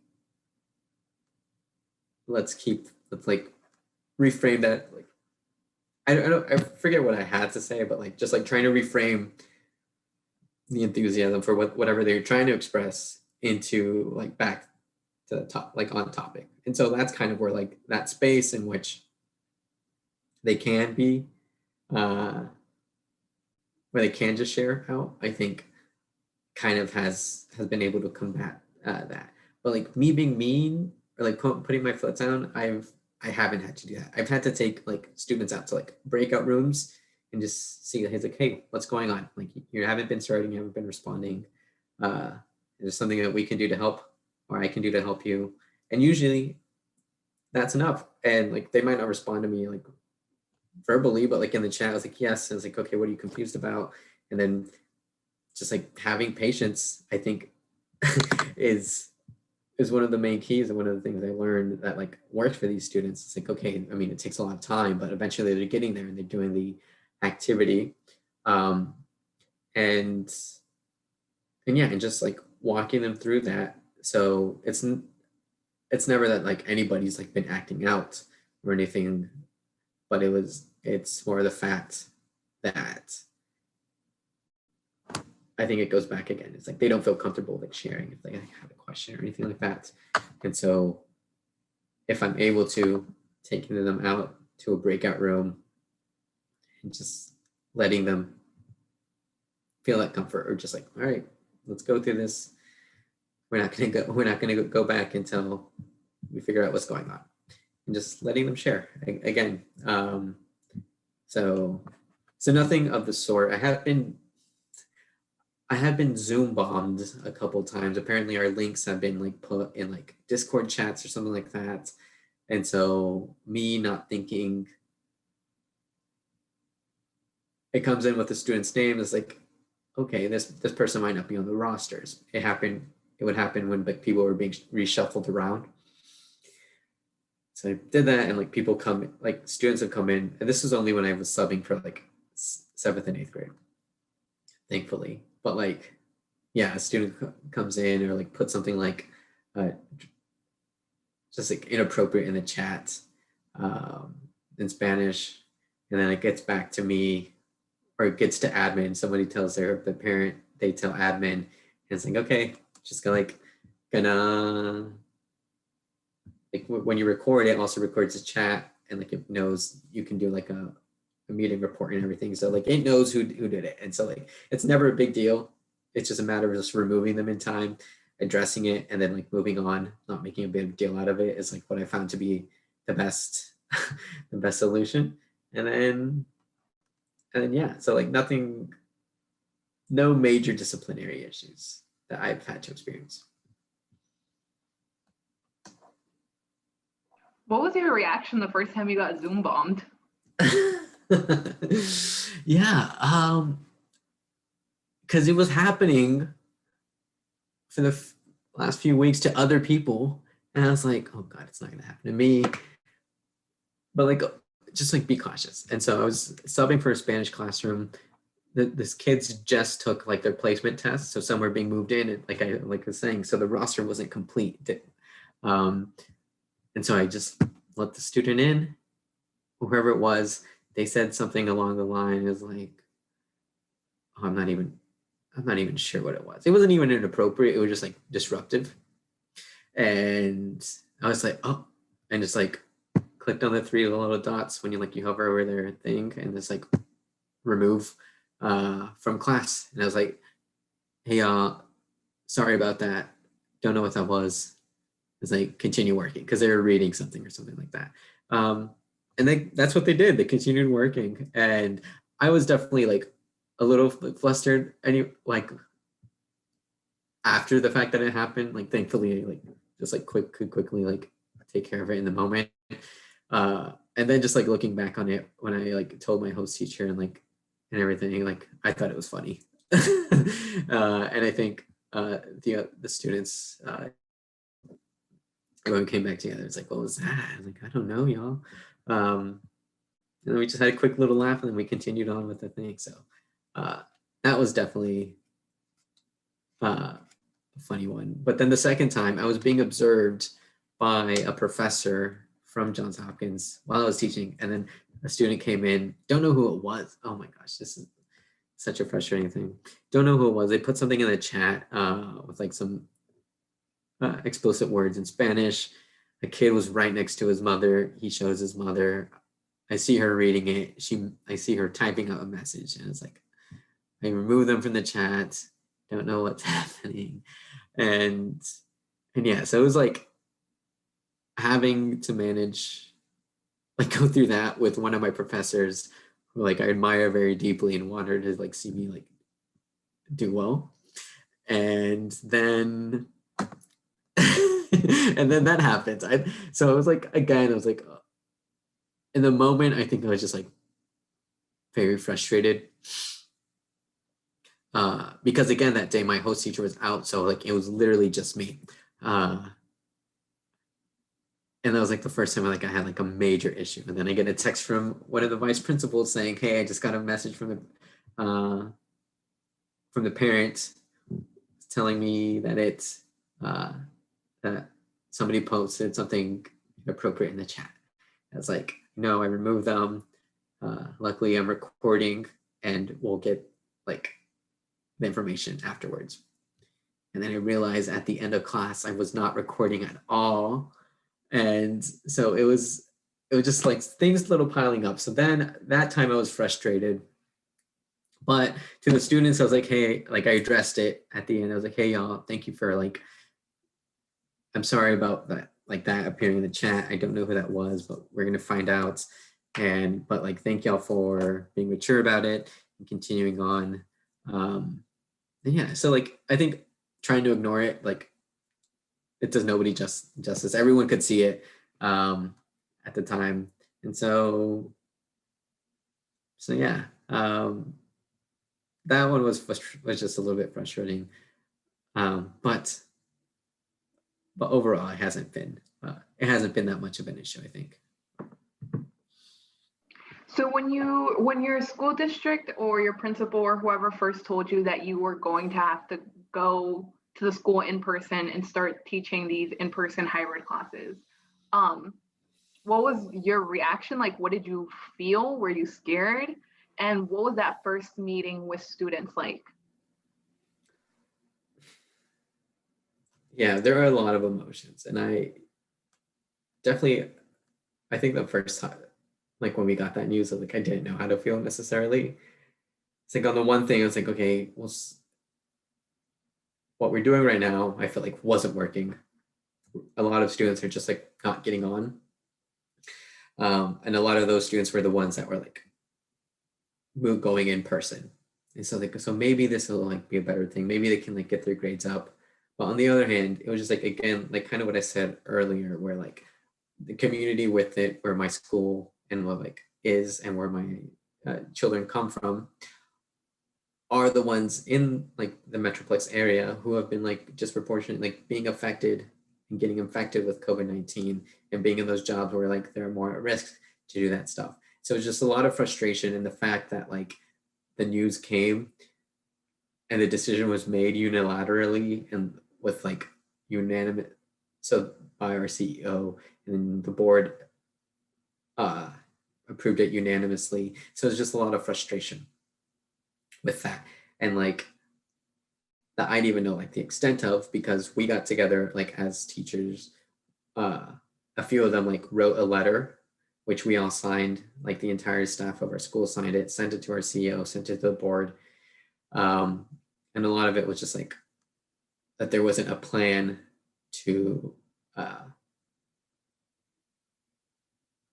in place, and that the, like students' voices weren't like, or like teachers' voices weren't heard, weren't considered, or anything like that.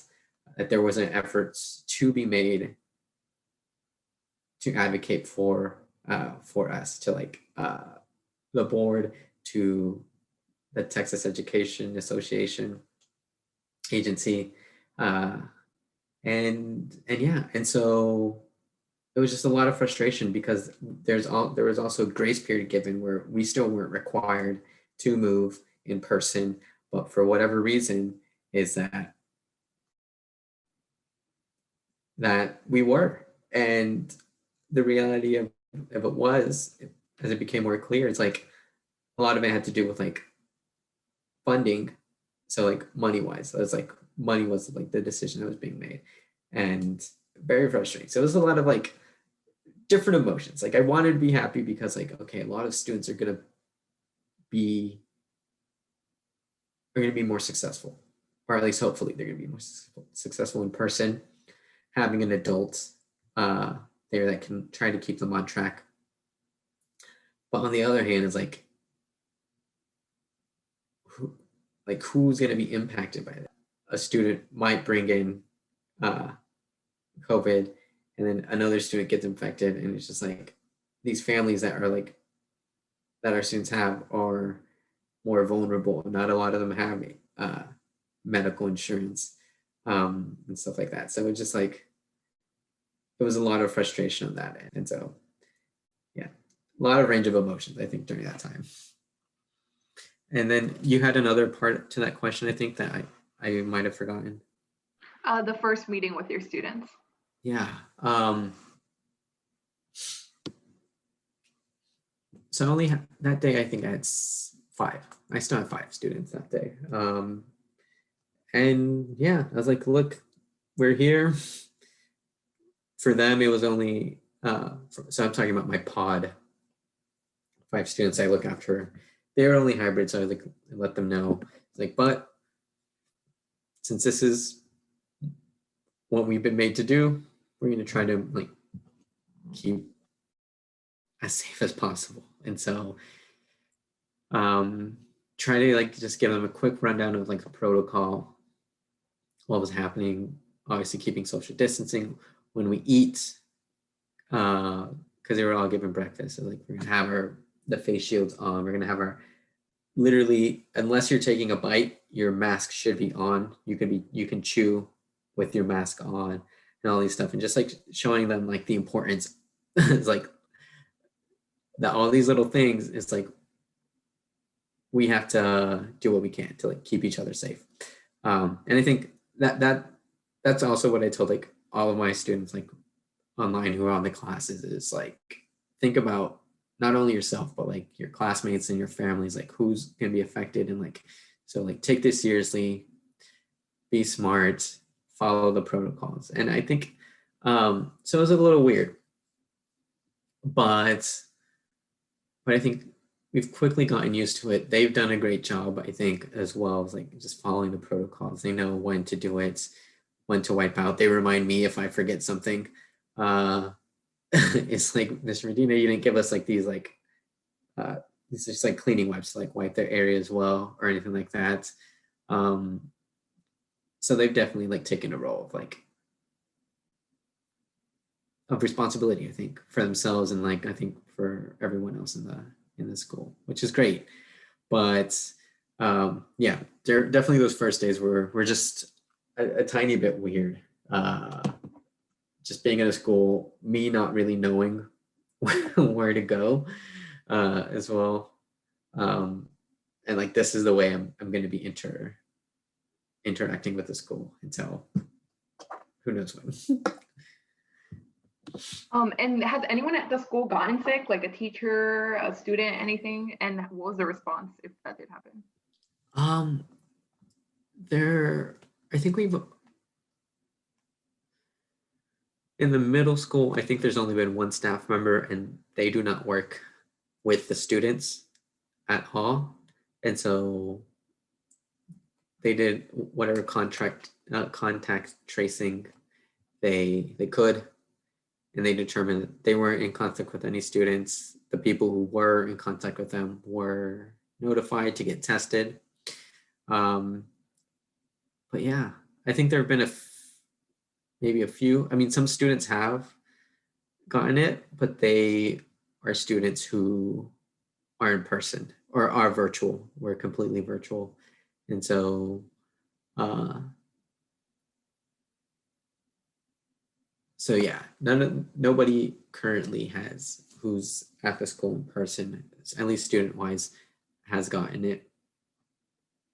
But just like any symptom that we see, like a headache, like a type of like, I forget the type of cough or anything like that. It's like we immediately like contact the nurse. The nurse takes them out and just like has them check. And so like it's a very much like taking it as seriously as we can, like any tiny thing. Like so I've had, and yeah, and a lot of times just to be sure, the students are like go home for the day or like and just see how they are for the next day. Like my host teacher, she's been out a few days because she wasn't feeling too well. And yeah, and so I just kind of had to step in and take over there as well. And so everyone's following the protocol, and at least at school, they're being responsible. Like one day I accidentally clicked that I had a symptom during that, or the little test that we have to turn in every morning. And I was told like, don't come into school. And so I had to call and let them know. I was like, look, it was a mistake. I feel fine and everything. Like I had to go through like these different steps.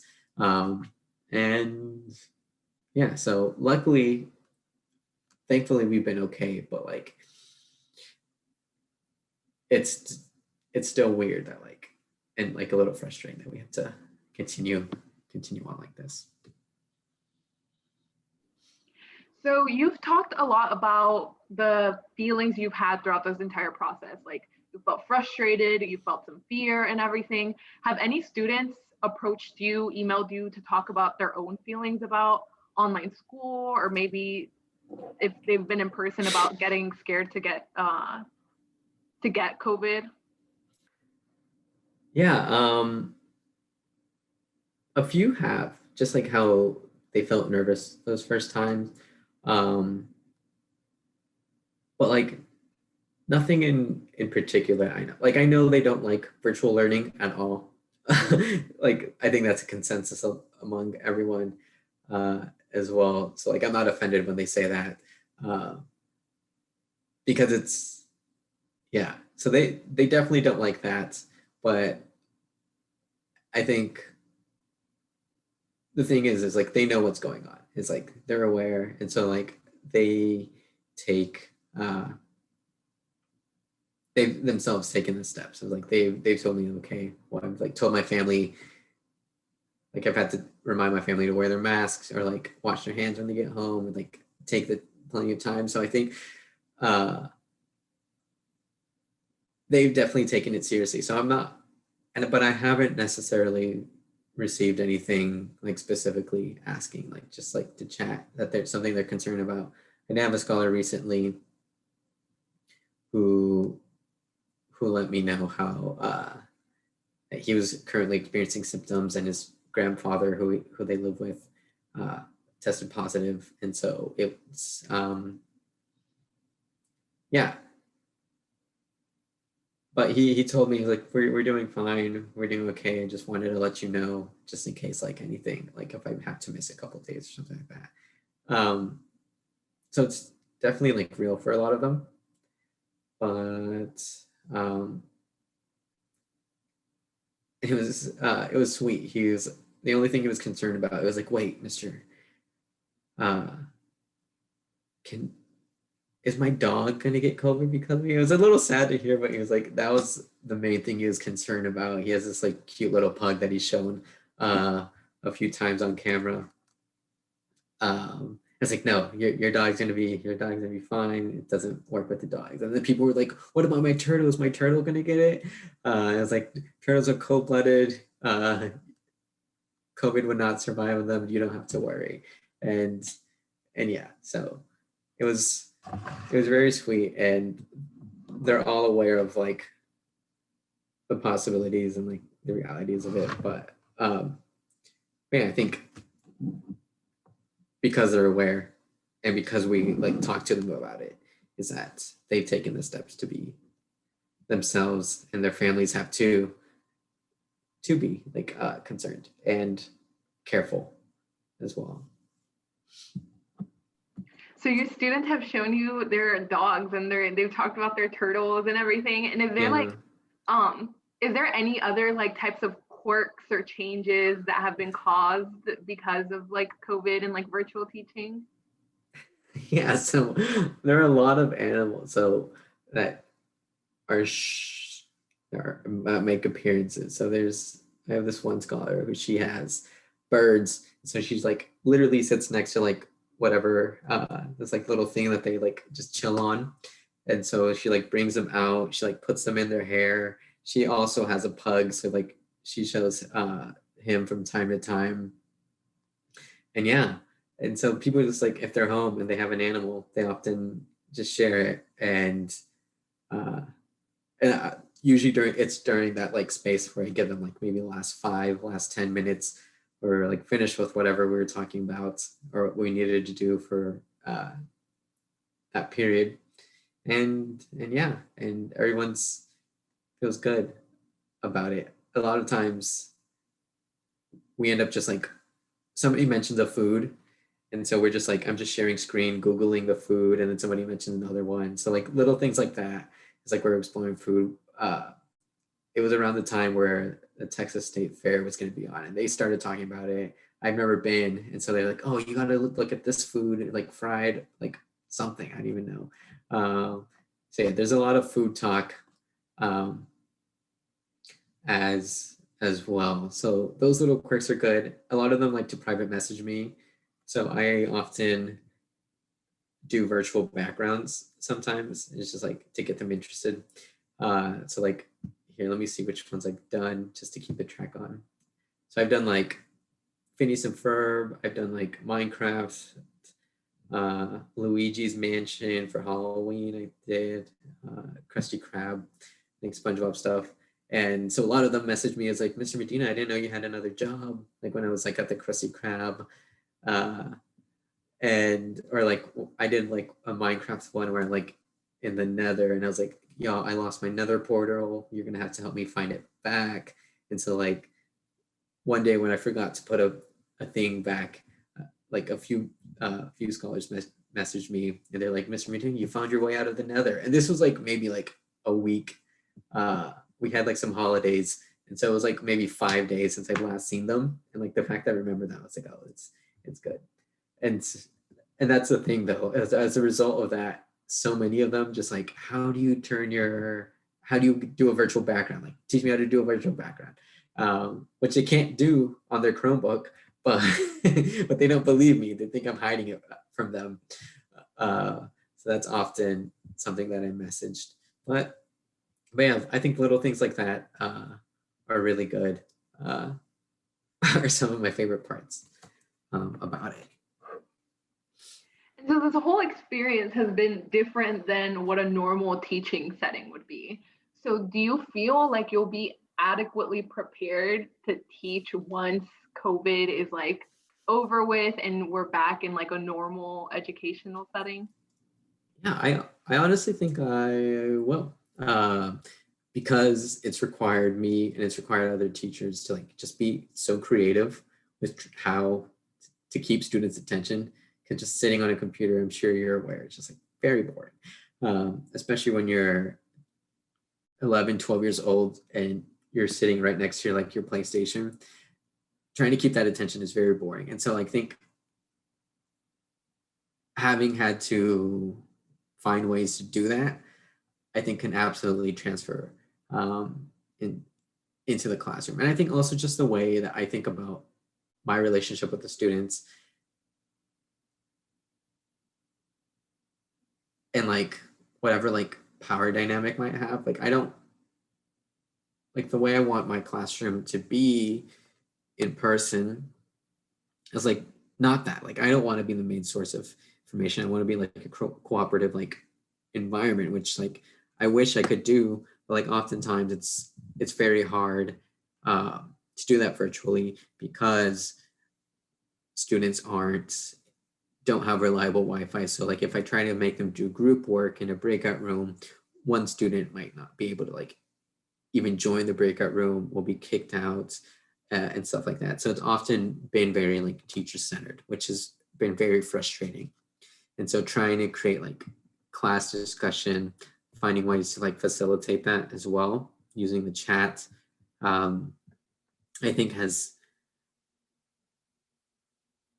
like is going to allow me to transfer that into the real world classroom, whether or not it does, and is another thing. But like also just like lesson planning and like I said, like trying to keep it, making them engaging. I think it's going to be a benefit, like an outcome that is going to like serve all of us well. Great. And so now we're going to move on to the more kind of personal aspects and how the pandemic has affected you. But before we do that, is there anything else you want to say about the teaching part specifically? Um,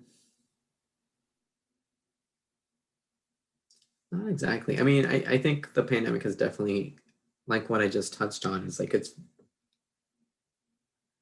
at least what I've seen in my school, it's been like very teacher focused.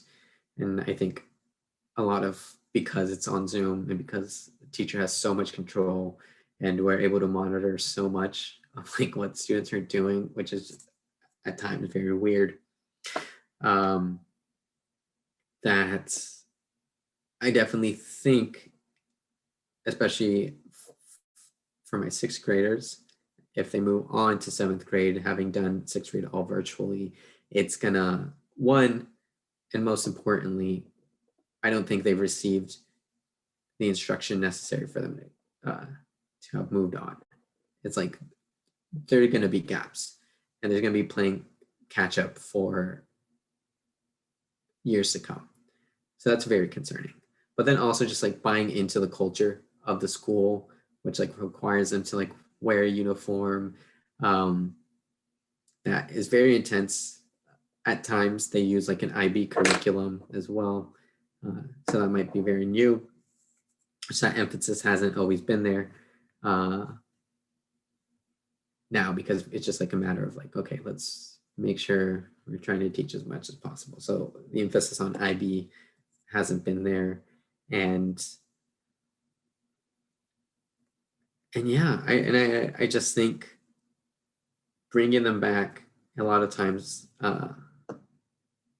to be able to like to trust, because I think that the fact that teachers have talked and haven't been able to trust the students because they're either home, they might be distracting and all that stuff. I think that might be something that's going to need to be repaired as well, is because on the teacher's end, they oftentimes what's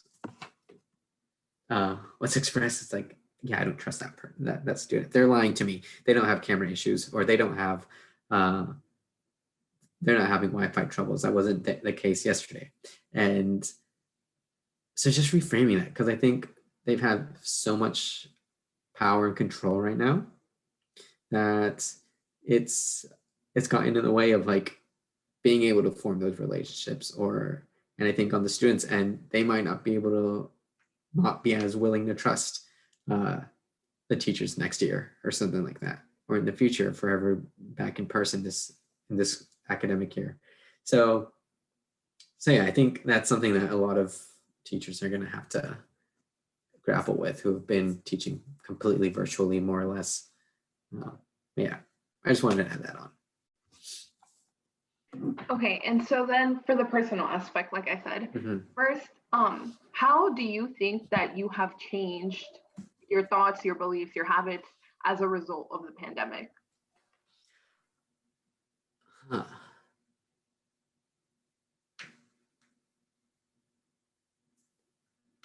So maybe not change, more or less, because I believe this like beforehand, but like it was just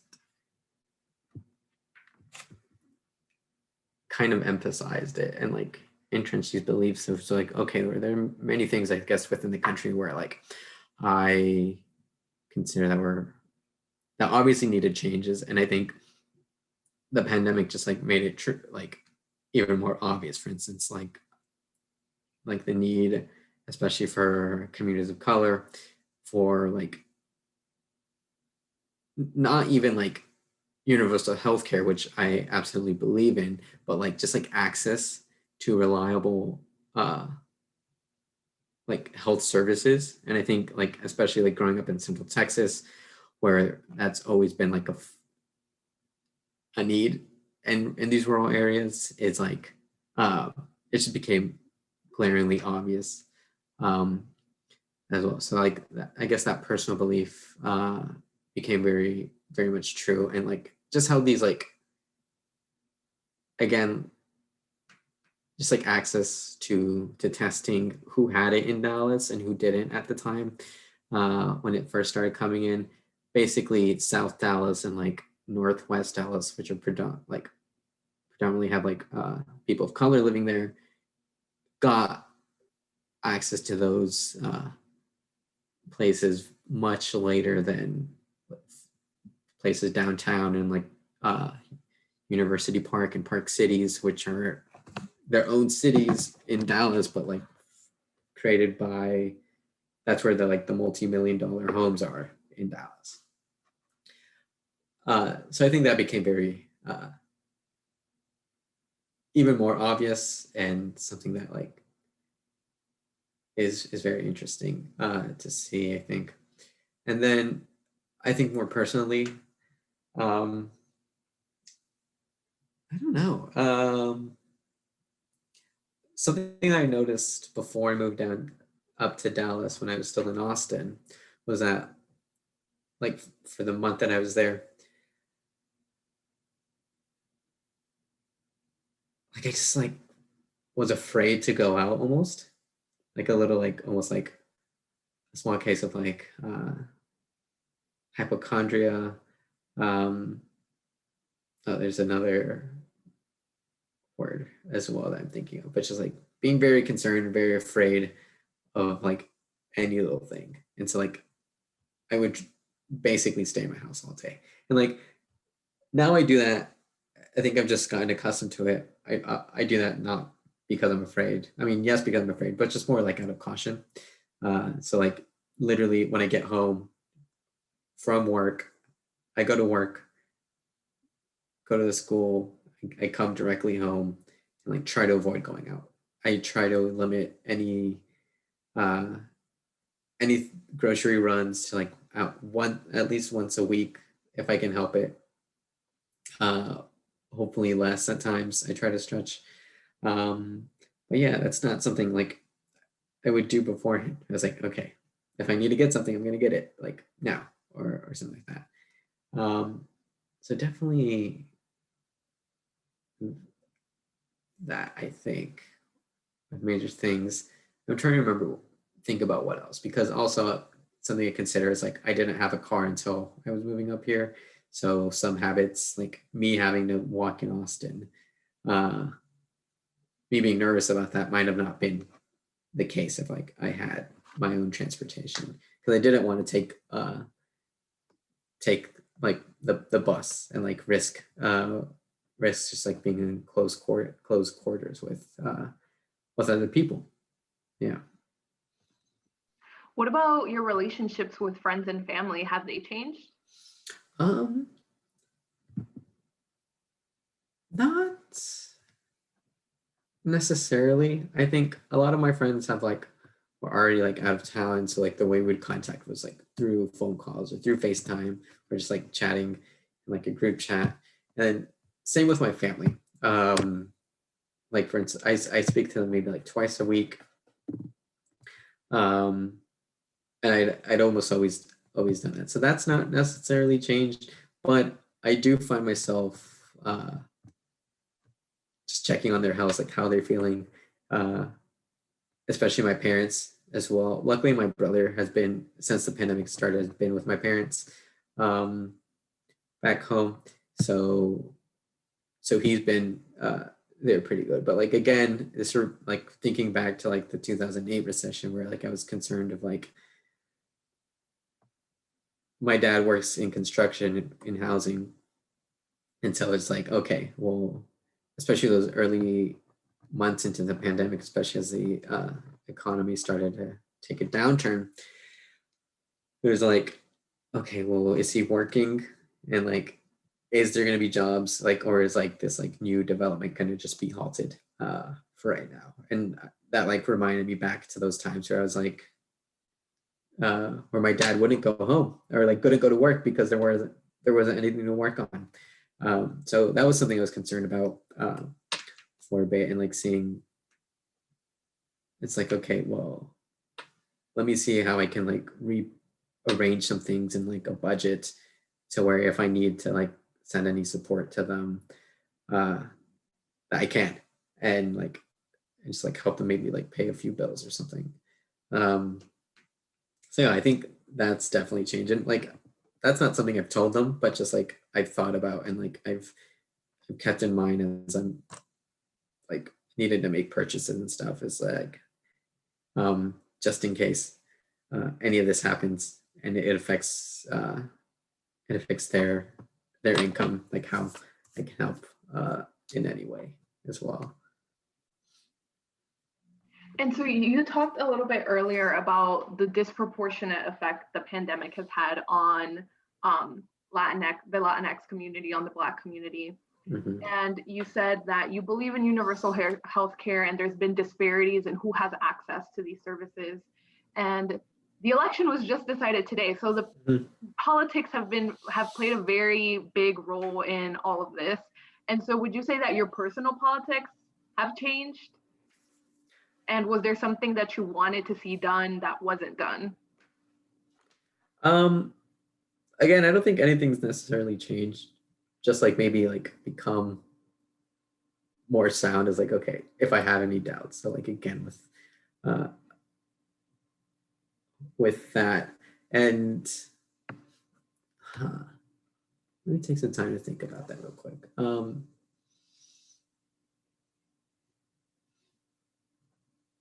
Yeah, I guess just like knowing that that Joe Biden is like still more or less against the idea of universal health care, very much like on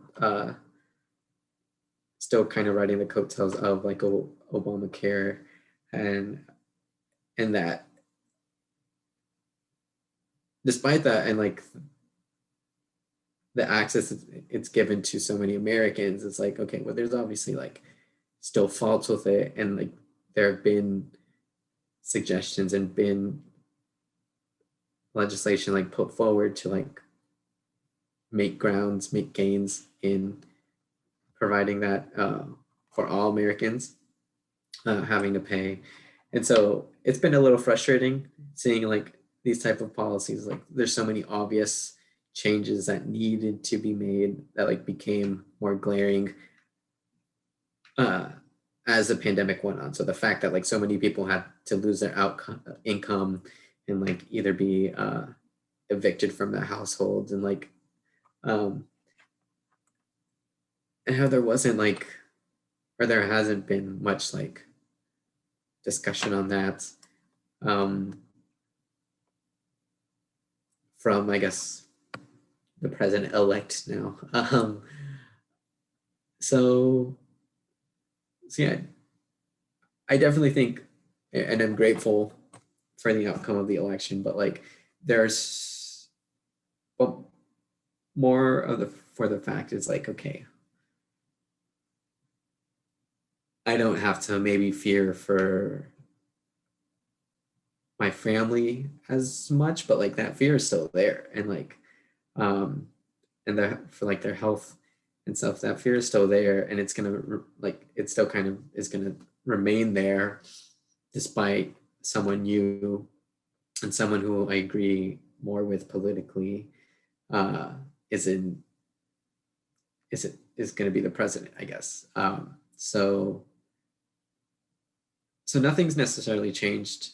But I think again, like it's just like maybe okay, maybe gives me like a slight bit of hope, which I don't like to have when it comes to politics, but that some inroads can be made to like making so many different services and giving more equity, I think, to like these people who are being disproportionately impacted due to like loss of jobs or because of lack of healthcare or because they're unable to afford healthcare at all. So yeah. Okay, and then what about, and this is kind of a switch of topics a little, Mm-hmm. but what about the impact of COVID on your mental or emotional well-being? How do you have like any coping mechanisms for when you get like anxious or when you start thinking about the uncertainty of the future? Yeah, I think definitely because I moved back home like starting in March to finish undergrad. And I definitely think there I did not did not cope well like mentally. So I definitely felt like I was reverting back to like a depression state. I was very anxious. Honestly, I think I left my home during that time between like March and May, maybe June, like 2 or 3 times. And it was, which I think contributed to the fact that like why I wasn't feeling so great on a personal level.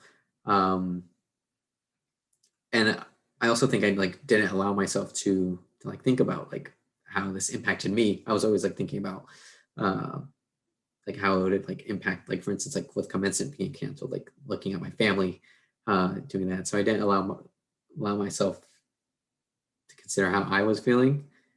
And I think it was like,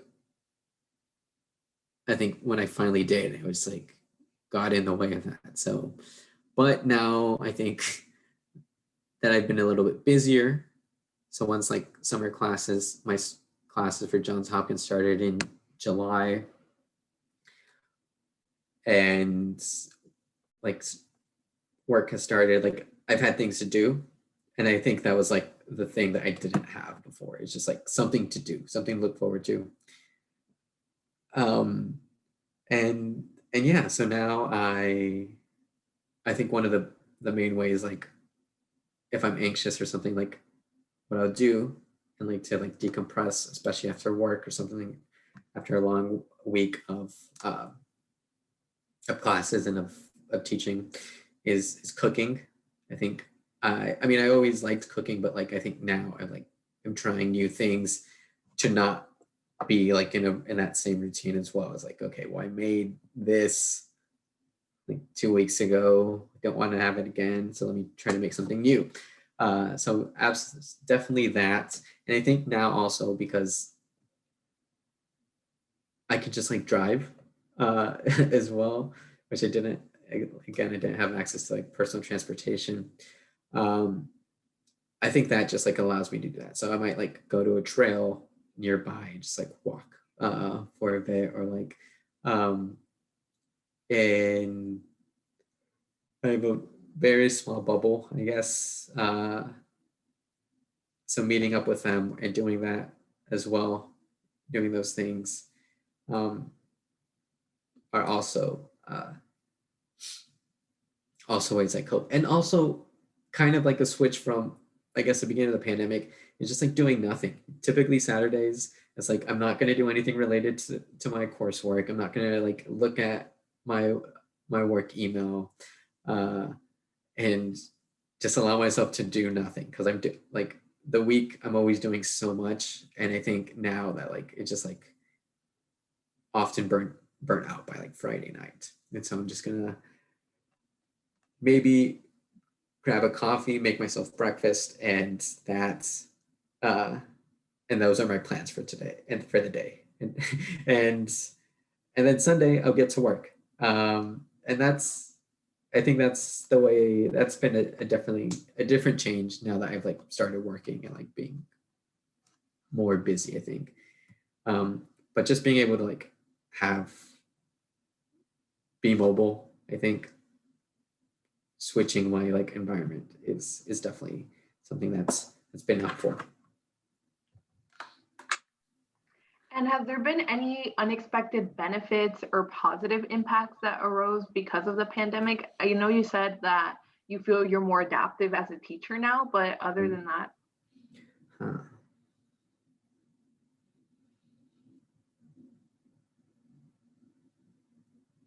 I think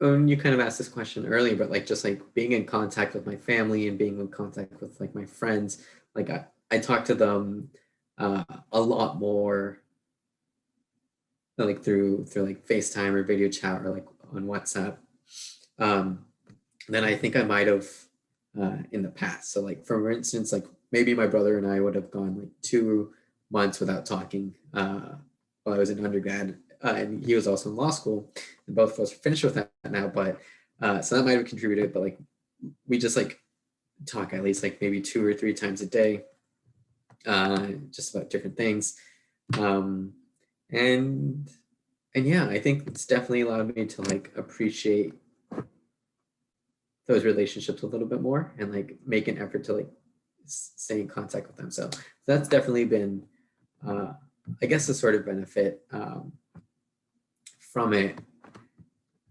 Um, I just think like, though I did just mention driving, I'm not going places that often. So like I'm not having to spend that much money on gas or like having to like pay like eat out or anything like that. Like I try to avoid that pretty often. Um, and so yeah, just like financially, I'm like just these little things, I'm just spending a lot less and like I think saving a lot more money on that front as well. cool. That was pretty much all the questions I had planned. I did have a few things that I was still thinking about from your earlier Mhm. answers. Um, Earlier, you said that when your students said something like new, like you had like a little notepad that you wrote things down in. Mhm. And if you have the notepad there, I was wondering if you could share any of the little notes you had written or anything. I think I have some sticky notes that might be a little bit more helpful in my planner. Oh, like just instance like right here, some nicknames that they like to be called. So I have a student named Eva, and she likes to be called Eva Diva. Another one, Oliver, he likes to be called Olive Garden. And another student, just like D, the letter D, she likes to be called. And so like I've made uh, efforts to do that as well. Uh, just notes on also just like how what like type of questions like they like to answer, and like students who may not have participated before do participate. So there's some students who love the breakout rooms, and so they love like participating in class that way and showing their work. Let's see. Oh gosh, some of these fall out sometimes. That's kind of why I had just started switching to. I have two of these, so I don't know where the other one's at. Yeah, this is my my coursework one where I take like little notes there. But I wish I had the other one. I'm not exactly sure where that one's at right now. But let's see. Just like keeping track of people's animals as well. So like the pugs, I know their name is like Billy, and the other one, oh, I don't think I wrote this one down. That's why I don't remember. But like the girl with the birds, one is named Pepine as well. And so it's just like short for Pepino, she would say. And yeah, just like little things like that. I wish I had more examples just off the top of my head, but yeah, I think it's definitely fun, and they appreciate it when like I ask about it as well. Well, thank you so much for giving up a few hours of your Saturday. I really appreciate it. Before we end the recording, is there anything else that you want to add or anything you think I may have missed? Not that I can think of now. Well, then I want to again say thank you so much. I really appreciate it. And I'm going to end the recording now.